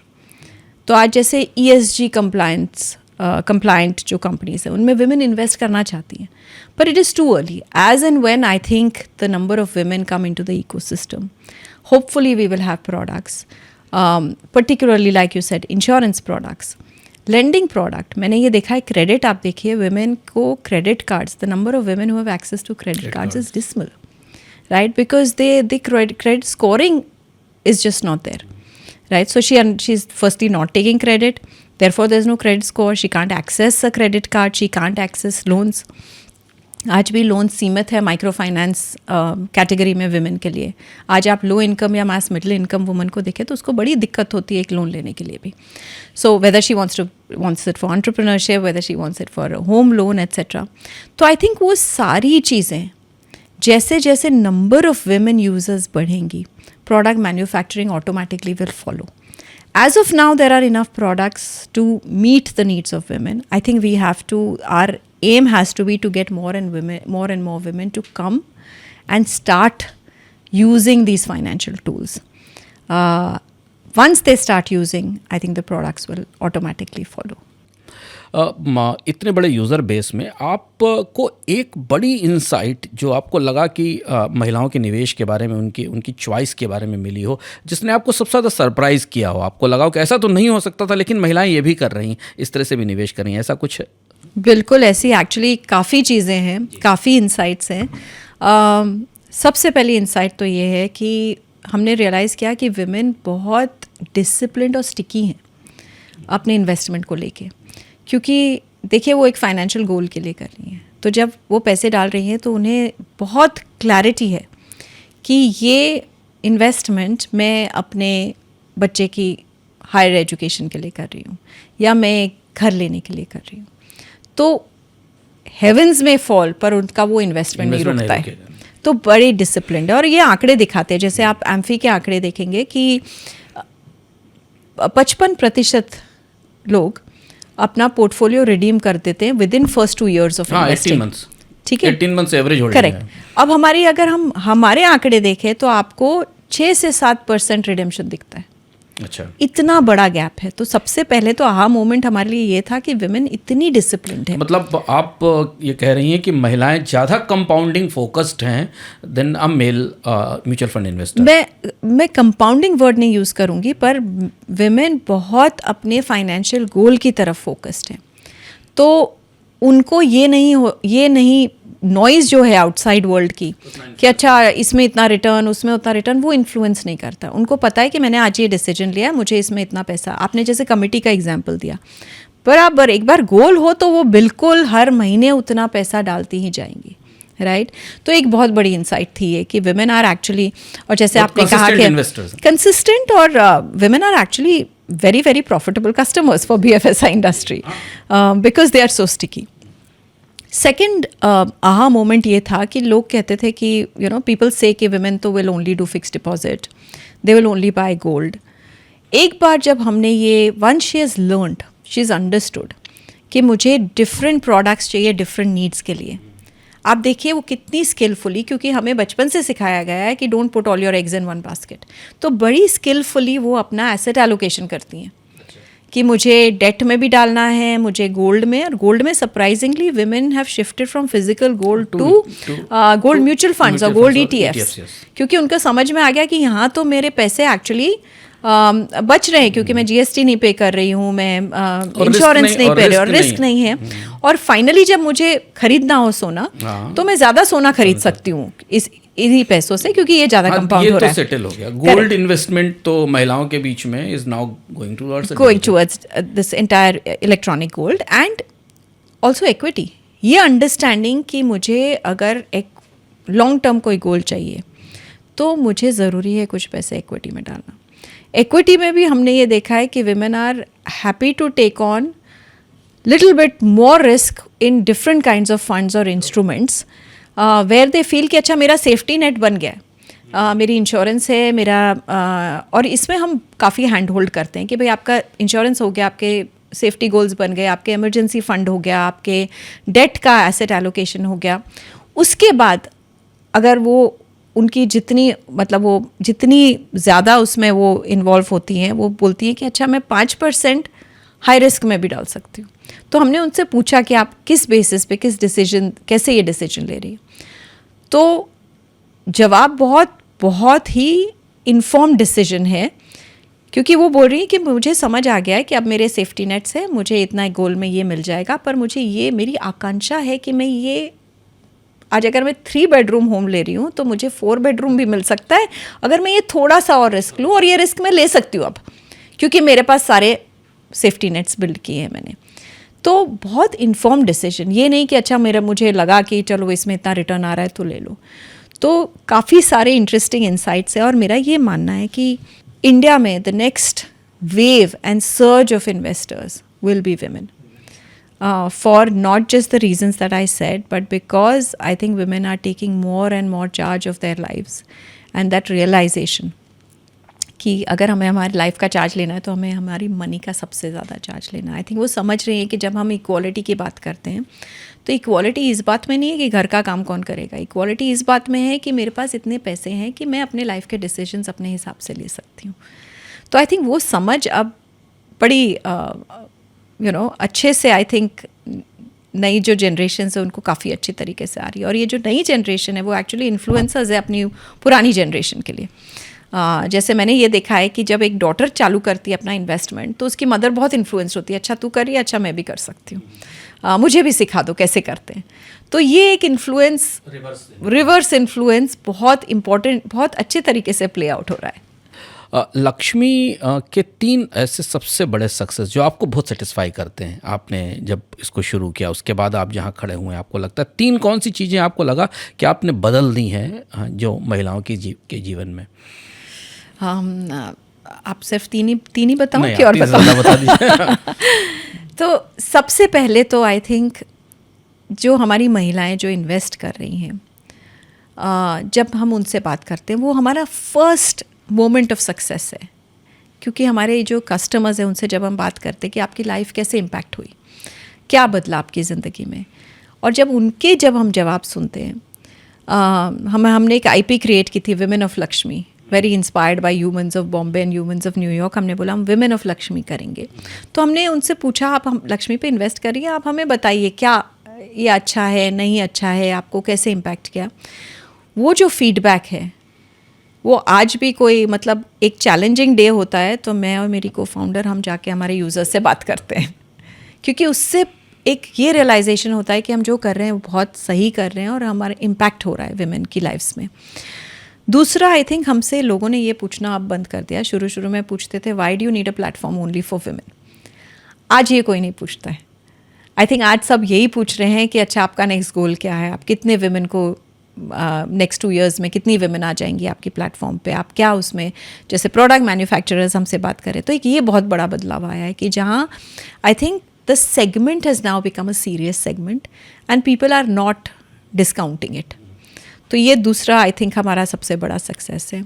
Third, जिस तरह का टैलेंट हम अट्रैक्ट कर रहे हैं एक्चुअली वो एक बहुत बड़ा सक्सेस है, क्योंकि जब हम कोई भी रोल के लिए आज हम ओपनिंग देते हैं तो हमारे पास जिस तरह का टैलेंट आता है वो ये बताता है कि हमने कहीं ना कहीं कुछ अच्छा बिल्ड कर लिया है और जिसकी पोटेंशियल अब लोगों को दिख रही है कि इसमें इतनी बड़ी पोटेंशियल है। तो कई बार हम सरप्राइज़ करते हैं कि अच्छा ये इतनी बड़ी कंपनी से अब हमारे पास क्यों आना चाहते हैं। तो वो एक I think these are a few parameters of success and I think most importantly आप जैसे प्लेटफॉर्म्स ये बात करना चाहते हैं कि women as an investor cohort, I think वो भी हम हमारी सक्सेस मानते हैं कि हमने ये एक अवेयरनेस क्रिएट की है। और जैसे मैंने कहा I think it needs a village to bring up a child, वैसे एक पूरा इकोसिस्टम चाहिए to make sure that every woman today in India is financially secure. दो तीन वो चीज़ें जो आपको लगता है कि लक्ष्मी अभी बदल नहीं पाई, जहाँ पे आपको सबसे ज़्यादा चुनौती दिखती है, पहली दिखती, जो सुलझा नहीं पा रहे हैं आप महिलाओं के मामले में? आई थिंक पहेली तो कुछ नहीं है, आई थिंक बिहेवियर तो हम बहुत अच्छे से समझ रहे हैं, लेकिन आई थिंक चैलेंज मेरे हिसाब से ज़्यादा हमारे लिए टियर 3, टियर 2, टियर 3 सिटीज़ में है, क्योंकि वहाँ एक तो स्मार्टफोन हर वुमन के पास नहीं है। पुराने तो एक वो चैलेंज है, क्योंकि फैमिली में अगर स्मार्टफोन है तो प्राय आदमी के पास, मैन ऑफ द हाउस के पास होता है। कई जगह तो बच्चों को पढ़ाई के लिए दे रखा है, पर वीमेन के पास फीचर, हाँ, मतलब उनके पास एक, आई थिंक वो नहीं है, एक वो बहुत बड़ा चैलेंज लगता है। आई थिंक उसके अलावा once we solve for that, मुझे नहीं लगता है कि हमारी कोई ऐसी बड़ी पहेली है। दूसरा मे बी आज भी ये है, थोड़ी सी माइंडसेट है more I think of men again in tier 3, even tier 2 actually, जहाँ उन्हें ऐसा लगता है कई बार वो क्रैक करना कि आप कैसे आपके विमेन को भी हेल्प करें मनी मैनेज करने में, या उनको ये प्लेटफॉर्म दें, या उनको ये इनकरेज करें कि वो अपना पैसा खुद संभालें। और ये 2-3 रीजन्स हैं उनके। I think one is the power equation, unfortunately that still exist, and I think the way we've tried to explain it to man is कि अगर आपके साथ आप जो पैसे बचा रहे हैं, जो आप फैमिली के लिए बचा रहे हैं, अगर आप एक वुमन को भी, आपकी पार्टनर को भी उसमें ले आएँ, उनको भी ये समझ हो, वो भी हाथ बटाएं उसमें और हाथ मिला के आपके साथ चलें, तो आपकी वेल्थ तो ज़्यादा ही ग्रो होगी। तो वो बहुत ज़रूरी है। सेकंड, कोविड जैसी चीज़ ने हमें दिखाया कि कुछ भी हो सकता है, तो आपको बहुत ज़रूरी है कि आपकी पार्टनर जो है, वो आपकी वाइफ है या स्पाउस है, पार्टनर है, वो भी वेल इन्फॉर्म्ड हो और वो ये कर सकती हैं, राइट? तो I think getting men as part of the conversation, it's been luckily I think मैं थोड़ा सा, when I look at the men in the millennials, in the Gen Z, I find they are very very open minded about it, and उनको चाहिए कि अच्छा मैं अकेले ही क्यों भार उठाऊँ, फाइनेंशियल भार। आई थिंक जो अभी भी कहीं कहीं पे वो पॉकेट्स हैं जहाँ मेन, मतलब हमारी बॉटल नेक वहाँ आती है जहाँ विमेन बोलती है कि अच्छा मुझे अलाउ होगा नहीं, शायद मैं कर नहीं पाऊँगी, या तो वो चीज़ जो है वो हम अब सॉल्व कर रहे हैं, where we are trying to get more and more men as part of the conversation. ये प्लेटफॉर्म विमेन के लिए, हम विमेन से बात करते हैं, पर हमारा ये रियलाइजेशन है कि इसमें मेन को भी उतना ही पार्टिसिपेट करना पड़ेगा इन दिस कॉन्वर्जेशन, क्योंकि even today in most households a daughter looks up to her father to seek financial advice कि मैं मेरे पैसे का क्या करूँ। And it is very important that the father plays that correct role of saying कि अच्छा, you know, you should manage it on your own, instead of saying नहीं मैं हूँ ना, मैं कर लूँगा, right? So I think ये conversations बहुत important है, and I think with time, जैसे जैसे मैंने आपको कहा, जैसे जैसे more women manage their money, I think they become influencers. And I think it is for the world to see that when a woman manages her money, it's always for the better. The money comes back into the household, it comes into the community, it grows, there is discipline, it goes into the right things. So I think ये तो challenges I think with time we don't see कि ये solve नहीं होंगे। अगर मैं आपसे पूछूं कि वीमेन फिनेंशियल फ्रीडम का, फिनेंशियल सिक्योरिटी का इंडिया का बेंचमार्क क्या है, गोल क्या है? क्योंकि उसी से लक्ष्मी की सफलता का बेंचमार्क, आप कब मानेंगे कि भारत की महिलाओं में किस स्तर पे जाकर, किस लेवल पे जाकर फिनेंशियली फ्री या सिक्योर हो गई हैं, और कब आप ये मानेंगे कि लक्ष्मी की सफलता का बेंचमार्क क्या है? क्योंकि दोनों एक दूसरे से जुड़े हुए हैं। बिल्कुल। तो आई थिंक पहले मैं जवाब दूंगी कि भारत की महिलाओं का क्या बेंचमार्क है।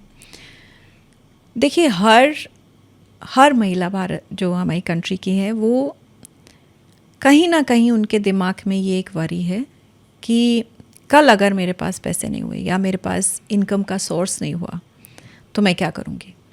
वो भले ही होम मेकर हो या वो मनी अर्न करती हो, financial worry is always there. The day she is able to create financial freedom for herself, एक तो सिक्योरिटी होती है कि आपने सब तरीके से आपके फाइनेंशियल गोल्स हैं उन पे वर्क कर लिया, आप कल को कुछ हो भी जाए तो आप फाइनेंशियली सिक्योर हैं। एक है फाइनेंशियल फ्रीडम कि मेरे पास, मुझे इतनी समृद्धि या वेल्थ क्रिएट करूँ मैं कि कल जो भी मुझे मेरे टाइम के साथ करना, मुझे वर्क करना हो ना करना हो, मुझे कोई भी अपने डिसीजन लेने हो, लाइफ डिसीजंस, मैं आराम से ले सकती हूँ। फाइनेंशियल फ्रीडम इसलिए ज़रूरी है वुमेन के लिए, जैसे आपने राइटली कहा कि हमारे लिए बहुत सबैटिकल्स आती हैं। जब मेरी शादी होती है तो मैं एक अलग घर में अलग सिटी में जाती हूँ, तो कई बार मेरा करियर ब्रेक हो जाता है। When I am giving birth तो मेरा करियर ब्रेक हो जाता है। अगर मेरी इच्छा हो कि नहीं, मुझे मेरे बच्चे के साथ अगले 2 साल स्पेंड करने हो, क्या मैं वो सबैटिकल ले सकती हूँ? तो हर लाइफ स्टेज पे एक वुमन जो सबैटिकल लेना चाहती है या जो उनके जो इश्यूज आते हैं, उसको कैसे वो ले सके without worrying about money, that is the true success of financial acumen of women. ये हमारा एक बेंचमार्क होगा। मेरा ये भी मानना है कि अगर वुमेन टुडे आज करीब 400-500 बिलियन डॉलर की जो सेविंग्स है जो गोल्ड और बैंक डिपॉजिट्स में, इसमें से अगर 20% भी women are able to channelize towards equity markets by themselves, वो खुद डिसीजन ले, जो आज 1 में से 10 महिला जो वो डिसीजन ले रही है, हर वुमन वो डिसीजन लेके उसको चैनलाइज करे, वो एक दूसरा बेंचमार्क होगा। फॉर लक्ष्मी आई थिंक हमने जो एक असेसमेंट हमारा फर्स्ट माइलस्टोन किया है, आई थिंक सक्सेस की बात करें तो we are already seeing success, because आज 15 लाख वुमेन आके और हमारे यहाँ पे प्लेटफॉर्म पे है, एक वो अपने आप में एक मायने रखता है कि हम कुछ तो सही कर रहे हैं। सेकेंड, आई थिंक ये इकोसिस्टम में जो रिकग्निशन आ रहा है कि हाँ, हमको वुमेन के लिए, आप ये अक्रॉस द बोर्ड देख लीजिए BFSI में, whether it's payments, whether it's investment, whether it's credit, ये बहुत बड़ा अब रिकग्निशन आ रहा है कि हमें ये एक सक्सेसफुल कोहोर्ट है, और आई थिंक हमने काफ़ी प्रूव किया है कि ये सक्सेसफुल कोहोर्ट है।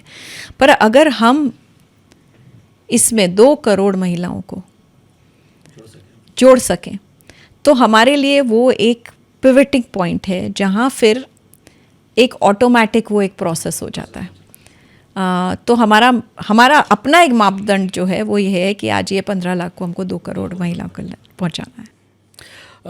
लक्ष्मी का अगला सबसे बड़ा एक्सपेंशन क्या है, सबसे नया?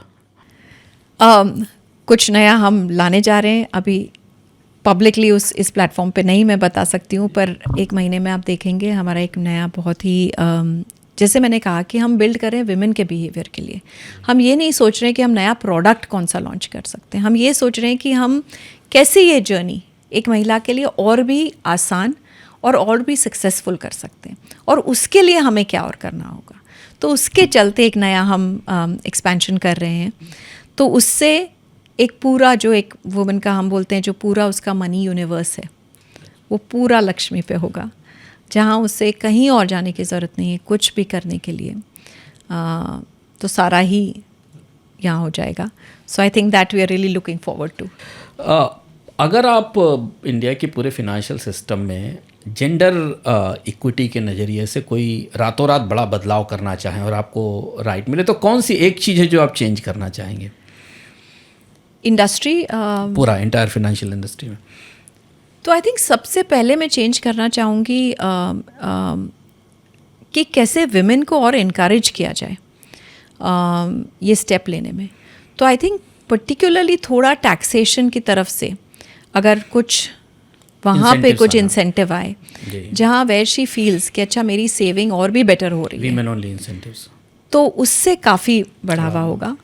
मुझे लोग कहते हैं कि ये तो मिसयूज़ भी हो सकता है, मेन कर सकते हैं विमेन के नेम पे, पर as long as the wealth is in the woman's name, I think काफ़ी हद तक वो ठीक ही है। तो एक तो वो है, प्रॉपर्टी में तो है, करेक्ट, प्रॉपर्टी रजिस्ट्रेशन में वीमेन ओनली इंसेंटिव अवेलेबल है, और इसलिए लोग उसका भले ही वो वीमेन के नाम से प्रॉपर्टी तो रजिस्टर हो रही है, बिल्कुल, बिल्कुल। अगर आप डेटा देखें तो इंडिया में उससे प्रॉपर्टीज में वीमेन के नाम से होने वाली रजिस्टर्ड प्रॉपर्टी का नंबर काफ़ी बड़ा है, क्योंकि स्टैम्प ड्यूटी कम है, स्टैम्प ड्यूटी कम हो रही है।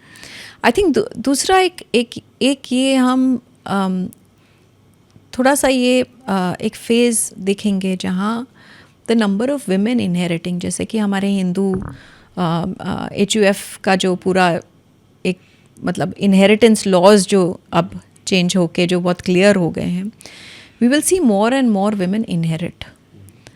तो कैसे उसको हम और आसान कर सकें, वो पूरा लीगल पीस को आसान कर सकें। उससे आई थिंक प्रॉपर्टी ओनरशिप और इनहेरिटेंस बढ़े। इनहेरिटेंस, जी बिल्कुल। देखिए अब तो मतलब आई थिंक धीरे धीरे लोगों ने काफ़ी ये डिफ्रेंसिएशन होता है जो काफ़ी चेंज कर दिया है। फैमिलीज़ छोटी होने लग गई हैं, तो chances are that women, and in fact Asia में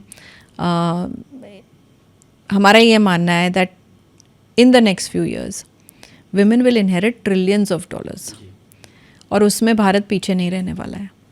पर ये इनहेरिट करते हुए जो पेपर वर्क वुमेन को करना पड़ता है, जो लीगल इश्यूज आते हैं उसके अराउंड, कैसे इसको थोड़ा और सिंप्लीफाई कर दिया जाए। तो I think we'll see more and more women participate. और ऐसे तो बहुत सारी चीज़ें आई थिंक हमारी काफ़ी महिलाओं से हम बात करते हैं तो उनको जैसे टैक्स फाइलिंग में बहुत बड़ी कि अच्छा ये पेपर वर्क कैसे मैनेज करना, ये काफ़ी हद तक बहुत इजी हो गया। आज आप साइट पे जाके खुद भी अपना टैक्स फाइलिंग कर सकते हैं, पर उसको और भी कैसे थोड़ा सिंप्लीफाई हो जाए। आई थिंक ये काफ़ी चीज़ें, बहुत पोटेंशियल है, तो काफ़ी कुछ हो सकता है यहाँ। आपने कई अवतारों में काम किया है अलग अलग तरीके से, आज भी आप कई अवतारों में काम करती। कौन सा एक ऐसा स्टीरियोटाइप है जो आपको लगता है आपने तोड़ा है या आप तोड़ना चाहती हैं वीमेन को लेके? आई थिंक ये stereotype around women and her roles, जैसे आपने कहा कि एक स्टीरियोटाइप है कि आज भी विमेन एज एन एंटरप्रेन्योर, मतलब बहुत सारे प्लेटफॉर्म्स हैं जो बोलते हैं अच्छा you are a women entrepreneur, so how do. I think ये स्टेरियोटाइप ब्रेक करना कि हम पहले तो एक एंटरप्रेन्योर हैं, विमेन होना is an added bonus, added benefit, right? But shall we look at women only from that lens? I think ये अलॉन्ग माई जर्नी काफ़ी सारे स्टेरियोटाइप्स ब्रेक किए। मैं मतलब आज जब मैंने वर्क करना शुरू किया तो एक स्टेरियोटाइप ब्रेक किया, क्योंकि हमारे इकोसिस्टम में उस समय बहुत कम वुमेन जाती थी वर्क, मतलब कि अच्छा वो बाहर जाएंगी कुछ वर्क करने के लिए या बिजनेस बिल्ड करेंगी। I think even to study कि अच्छा आप एक पर्टिकुलर एज में स्टडी कर रहे हैं तो पोस्ट मैरिज कर रहे हैं, फिर वापस में हार्वर्ड गई, काफ़ी लेटर इन एज गई। तो ये सारे स्टेरियोटाइप ब्रेक करना, और ये स्टेरियोटाइप इसलिए ब्रेक करने भी ज़रूरी थे क्योंकि हमारी लाइफ की जो एक मैप है वो भी चेंज हो रही है। पहले ऐसा होता था कि आप 20 साल पढ़ाई कर लें, फिर आप 40 साल कमाएं, फिर आप रिटायर हो जाएं। अब वो चेंज हो रहा है। हम सब शायद थैंक्स टू लॉन्जेविटी और इतना सब जो हो रहा है, हम सब शायद 100 साल तक जिएंगे।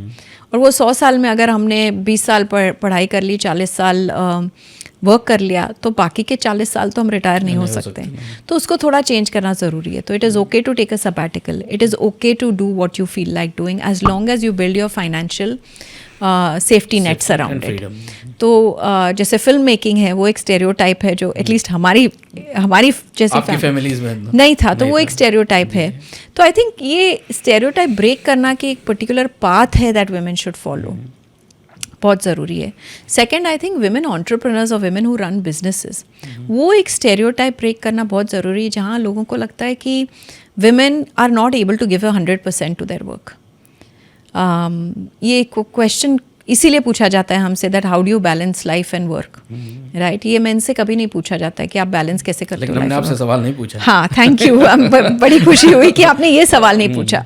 देखिए, हमारे लिए बैलेंस अलग अलग समय पे, अलग फेज में अलग बैलेंस होता है। आज अगर जब मेरे बच्चे छोटे थे तो मेरा वो एक अलग, the way I would find balance was different. आज मेरे बच्चे बड़े हैं, मेरा balance finding it's a different methodology. पर we can do full justice. I don't think we have to multitask. ये जो हमारे से एक्सपेक्टेशन है कि आपको सब कुछ करना चाहिए, ये एक्सपेक्टेशन का स्टेरियोटाइप भी ब्रेक किया है कि एक समय होगा। कम्युनिकेट करना बहुत ज़रूरी है अपनी फैमिली से कि ये अगले 6 मंथ्स मेरे लिए बहुत इंपॉर्टेंट है और मुझे बहुत समय देना पड़ेगा। तो to ask for support, to get that support, to communicate and to say मैंने I cannot multitask, right? I think that's very important, and I think it's very important for more and more women to say this, क्योंकि नहीं तो हम देखते हैं कि younger generation बहुत इस प्रेशर में कई बार they give up on the career, क्योंकि उनको लगता है I am not a perfect mother, I am not a perfect wife, I am not being a perfect daughter in law. ये जो हम हमारे लिए एक वो बना देते हैं कि हमको सब चीज़ में परफेक्ट होना चाहिए, वो बिल्कुल ज़रूरी नहीं है। आप ह्यूमन हो, आप ह्यूमन रहो, एक लाइफ है, उसमें आप जो कर सकते हो आप बिल्कुल खुल के करो, और जो करो उसको 100% उस टाइम दो। जब मैं घर पे हूँ तो मैं 100% घर में हूँ, मैं वर्क पे हूँ तो मैं 100% वर्क पे हूँ। एक सवाल आपकी फिल्म पे कर लेते हैं, फिर हम अपने रैपिड फायर राउंड की तरफ चलेंगे, जिसमें कि कुछ इश्का फिल्म्स ने 2 फिल्में बनाई, एक वेटिंग नसीर और कल की कोशिलीन के साथ, और एक कारवा इरफान के साथ। कैसे ये फिल्म मेकिंग में आप कैसे गए, तो आपने बताया इन फिल्मों के प्लॉट और इन फिल्मों के आइडियाज़ कैसे आए, और कैसे आपको आपकी जो अपनी लाइफ फिलॉसफी है उससे ये कैसे लिंक करती थी दोनों फिल्में। लोगों को जिन्होंने नहीं देखी होंगी वो इस इंटरव्यू के बाद जाकर ज़रूर देखेंगे इस बिल्कुल। तो आई थिंक जैसा ये कहते हैं ना कि अगर आप कुछ बहुत आपके अंदर कोई इच्छा हो तो द यूनिवर्स कंस्पायर्स। तो मुझे ये तो क्लियर था कि मुझे इस फील्ड में कुछ करना है। एंड मेरे पास एक बहुत ब्यूटीफुल कोइंसिडेंटली एक बहुत ब्यूटीफुल स्टोरी आई कि एक फिल्म है, और that was the time that I had lost my mother. उनको लंग फाइब्रोसिस था and she passed away, so I was also healing from that. And ये story I and it was this story was around how people deal with, मतलब कुछ trauma हो जाए तो आप कैसे उसके साथ डील करते हैं, और कैसे अलग लोग अलग डील करते हैं। ज़रूरी नहीं है कि हमारा ट्रॉमा का डील करने का भी तरीका एक जैसा हो।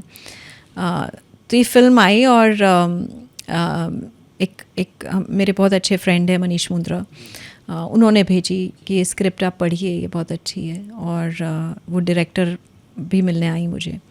तो मुझे उस समय वो फिल्म बहुत पावरफुल लगी, क्योंकि एक तो मैं महसूस कर पा रही थी, और फिर जब ये फिल्म के बारे में हमने डिस्कस करना शुरू किया तो मुझे रियलाइज़ हुआ कि मैं अकेली नहीं हूँ। हर एक की लाइफ में कुछ ना कुछ ट्रॉमा आता है, पर्सनल लॉस आता है, तो हम उसको कैसे डील करते हैं, how to make it even more, मतलब उस लॉस से हम कैसे कुछ अच्छी वो मैसेजिंग लें। So that's how waiting first happened, end of course that's when I created इश्का। And ये चीज़ मुझे पता थी कि अगर मुझे फ़िल्म बनानी है तो मुझे पूरा हैंड्स ऑन बनानी है, तो उसका लिटरली हर एक वाउचर, उसकी हर एक बजटिंग, और मेरा फाइनेंशियल एक्यूमेन वहाँ यूज़ किया मैंने उसको बजट, क्योंकि सबसे बड़ा फियर होता है आप जब पिक्चर फिल्म बनाए कि वो आउट ऑफ बजट हो जाएगी। तो वो फिल्म पूरी हैंड्स ऑन बनाई कि कैसे बजट करना, उसका एवरी डे डेली बजट हम मॉनिटर करते थे, तो उसको हमने एक्चुअली अंडर बजट वो फिल्म बना ली हमने। आई थिंक हमारा लक भी था, जैसे मैंने कहा कि यूनिवर्स कंस्पायर्स की नसीर जी उस फिल्म पे ही अग्रीड टू कम ऑन। काल्की who is a beautiful actress, जिस स्टोरी सुन के वो आ गए ऑन बोर्ड। काफ़ी लो बजट फिल्म थी, तो I think to create that film was also an experience. Everybody good came onto that film and we made a beautiful film. वो कम से कम तो भी I think कुछ 30-40 फिल्म फेस्टिवल्स में गई है। बहुत अक्लेम मिला उस फिल्म को। आज भी आप उसको देख सकते हैं। And it is not a morose, it's not a sad film. It's a film that tells you कि लाइफ में हम कैसे डील करते हैं। तो उसमें से वो मैसेजिंग बहुत क्लियर आती है कि आप उसमें काफ़ी चीज़ें हैं, जैसे एक कल्कि का बहुत ब्यूटीफुल डायलॉग है। वो कहती है कि नसीर जी से कहती हैं कि मैं अकेली बैठी हूँ या मेरे हस्बैंड का एक्सीडेंट हो गया, और पता है मेरे पास ट्विटर पे कितने फॉलोअर्स हैं, और मैं यहाँ आज भी अकेली बैठी हूँ। तो नसीर जी बड़े इनोसेंटली उसको देख के कहते हैं, अच्छा ये ट्विटर क्या होता है। तो ब्रिंगिंग होम द फैक्ट कि आपकी जो रियल लाइफ है और आपकी जो सोशल मीडिया लाइफ है उसमें बहुत फ़र्क है। So I think lots of messaging there, how two people of different ages can bond over a loss. तो उस तरीके से वो फर्स्ट फिल्म हुई।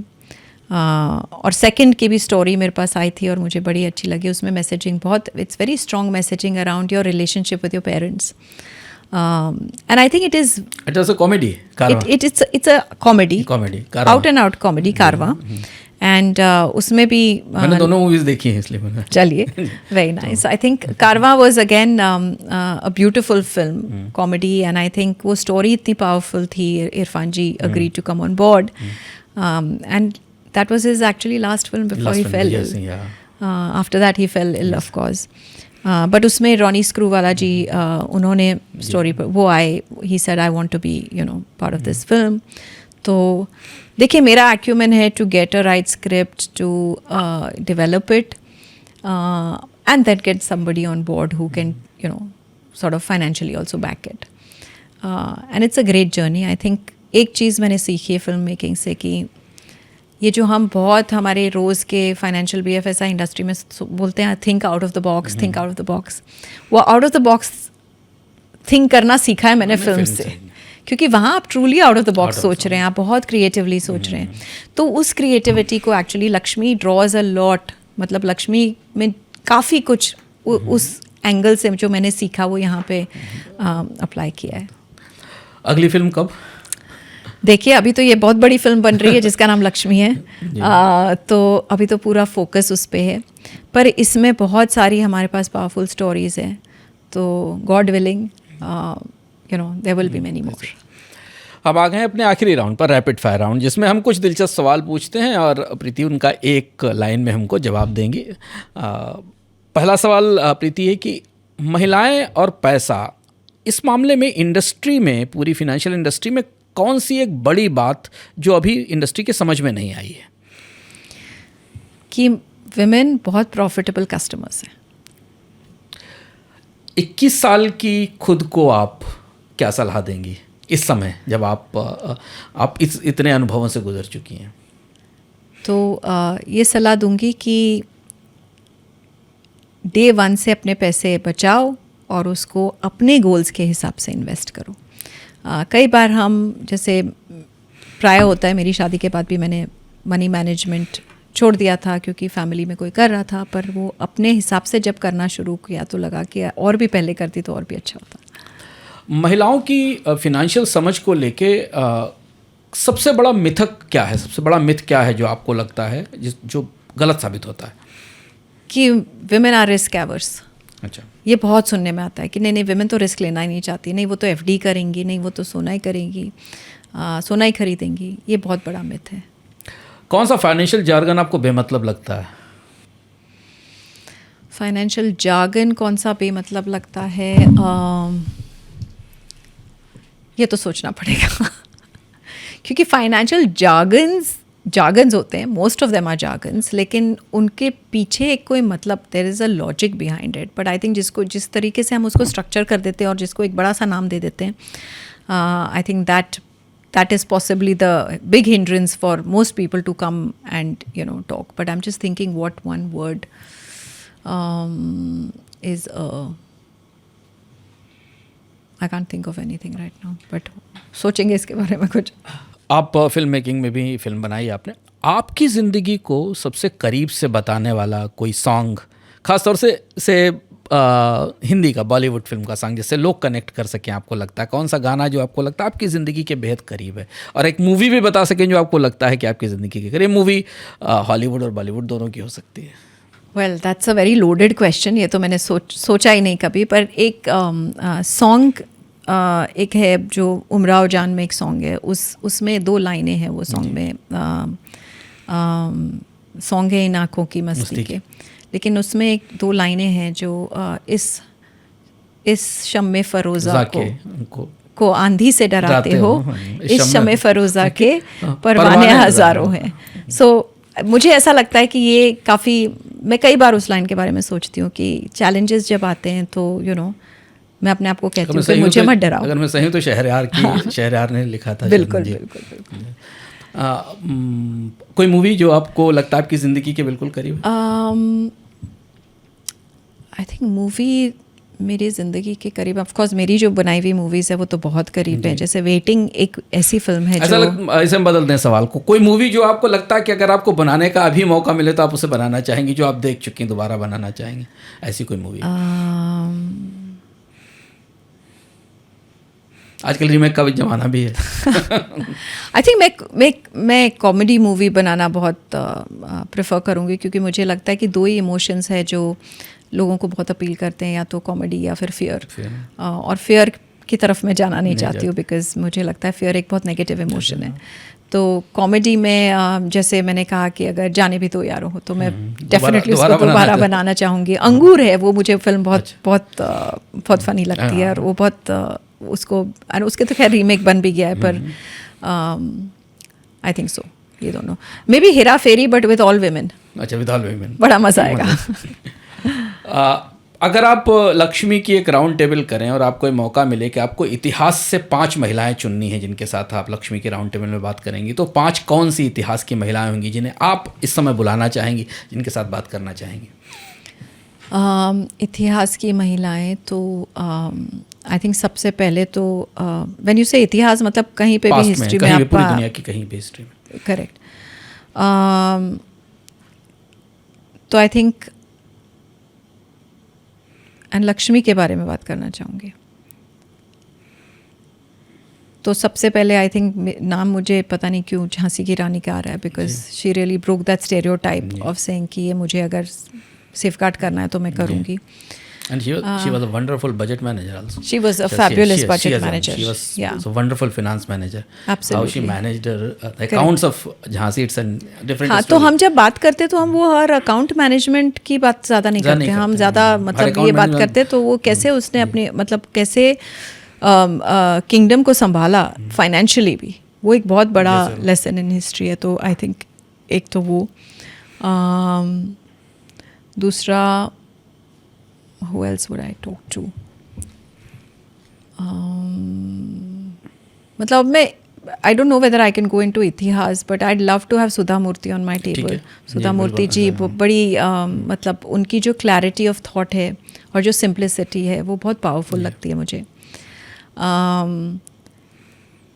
तीसरा 5 महिला, देखिए अब कितना बड़ा मैंडेट है, 5 सोचना भी इस इकोसिस्टम में आज तक भी जो मौजूद है जिनको लगता है कि आज आप उनके साथ अगर बैठ के बात करना चाहेंगे, निर्मला सीतारमन जी से बिल्कुल बात करना चाहेंगे, बिकॉज आई थिंक वो given that she is the finance minister of the country and she is a woman, I think specially जो वुमेन के अराउंड जितनी भी उनकी चैलेंजेस है और उनसे भी सीखना चाहेंगे कि वो कैसे, it's not an easy post to be, वो कैसे देश का बजट मैनेज कर रही हैं। तो एक तीसरी तो वो होगी। एक मेरी मदर को ज़रूर बुलाना चाहूँगी, क्योंकि अगर मैंने मतलब हम एक बहुत हम्बल बैकग्राउंड से आए, पर उनको जैसे उन्होंने घर को संभाला, मैनेज किया बजट, जैसे वो हर एक पेनी को to make it work harder, जितना मैंने उनसे सीखा है। और आज भी मैं कई बार याद करती हूँ उनको कि अगर वो होती तो क्या करती इस सिचुएशन में। तो I think and she was always a moral reminder कि आप ये जो मटीरियलिस्टिक वर्ल्ड है इसमें इतना ना जाएं, इतना खर्च ना करें। So I think it would be good to have her. And the fifth would actually be, I am just thinking और कौन जो मैं लक्ष्मी के लिए जिनको बुला सकूं। आप कोई सजेशन दीजिए, आपको कोई? रोजा park? May be actually one more, I am forgetting, actually एक प्लेटफॉर्म है US में जिसका नाम है एलिवेस्ट। उनकी फाउंडर है Sallie. I would love to have her, because I think she very very early on thought about creating a platform for women. Of course वो more थोड़ा C-suite women जो हैं उनके लिए प्लेटफॉर्म है।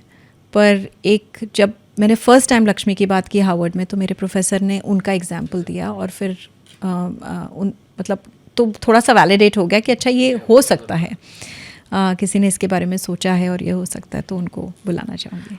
आखिरी सवाल, प्रीति गुप्ता जब रिटायर होंगी तो क्या करेंगी? फाइनेंशियल मेंटरिंग या फिल्म डायरेक्शन? पहली बात तो प्रीति गुप्ता कभी रिटायर नहीं होंगी। मुझे रिटायरमेंट वर्ड ही नहीं समझ आता है, क्योंकि आई थिंक रिटायरमेंट मेरे लिए एक ऐसा मतलब एक कॉनोटेशन है जहाँ आप कुछ नहीं करते लाइफ के साथ, मतलब जस्ट इंजॉय करते हैं। लेकिन मुझे ऐसा लगता है कि मैं हमेशा कुछ ना कुछ करूँगी। मेरी इच्छा है मैं फ़िल्म स्कूल जाऊँ कभी, तो ज़रूर वो करूँगी, फिल्म स्कूल जाएगी। जी बिल्कुल। तो आई थिंक अभी तक तो मैंने एज अ प्रोड्यूसर इस इंडस्ट्री में वो किया है, but I think I'd love to be in the direction space, because I think वो बहुत एक पावरफुल मीडियम है। धन्यवाद प्रीति, समृद्धि शास्त्र में बोनस में हमारे साथ बात करने के लिए, आज हमारी मेंटर, हमारे शास्ता बनने के लिए। और आप सबका धन्यवाद इस इंटरव्यू को, समृद्धि शास्त्र को देखने के लिए। आप सबकी प्रतिक्रियाओं का, सवालों का इंतज़ार रहेगा। आपके सवाल भी हम प्रीति तक पहुंचाएंगे और उनके जवाब भी कोशिश करेंगे कि आप तक पहुंचें। बहुत बहुत धन्यवाद।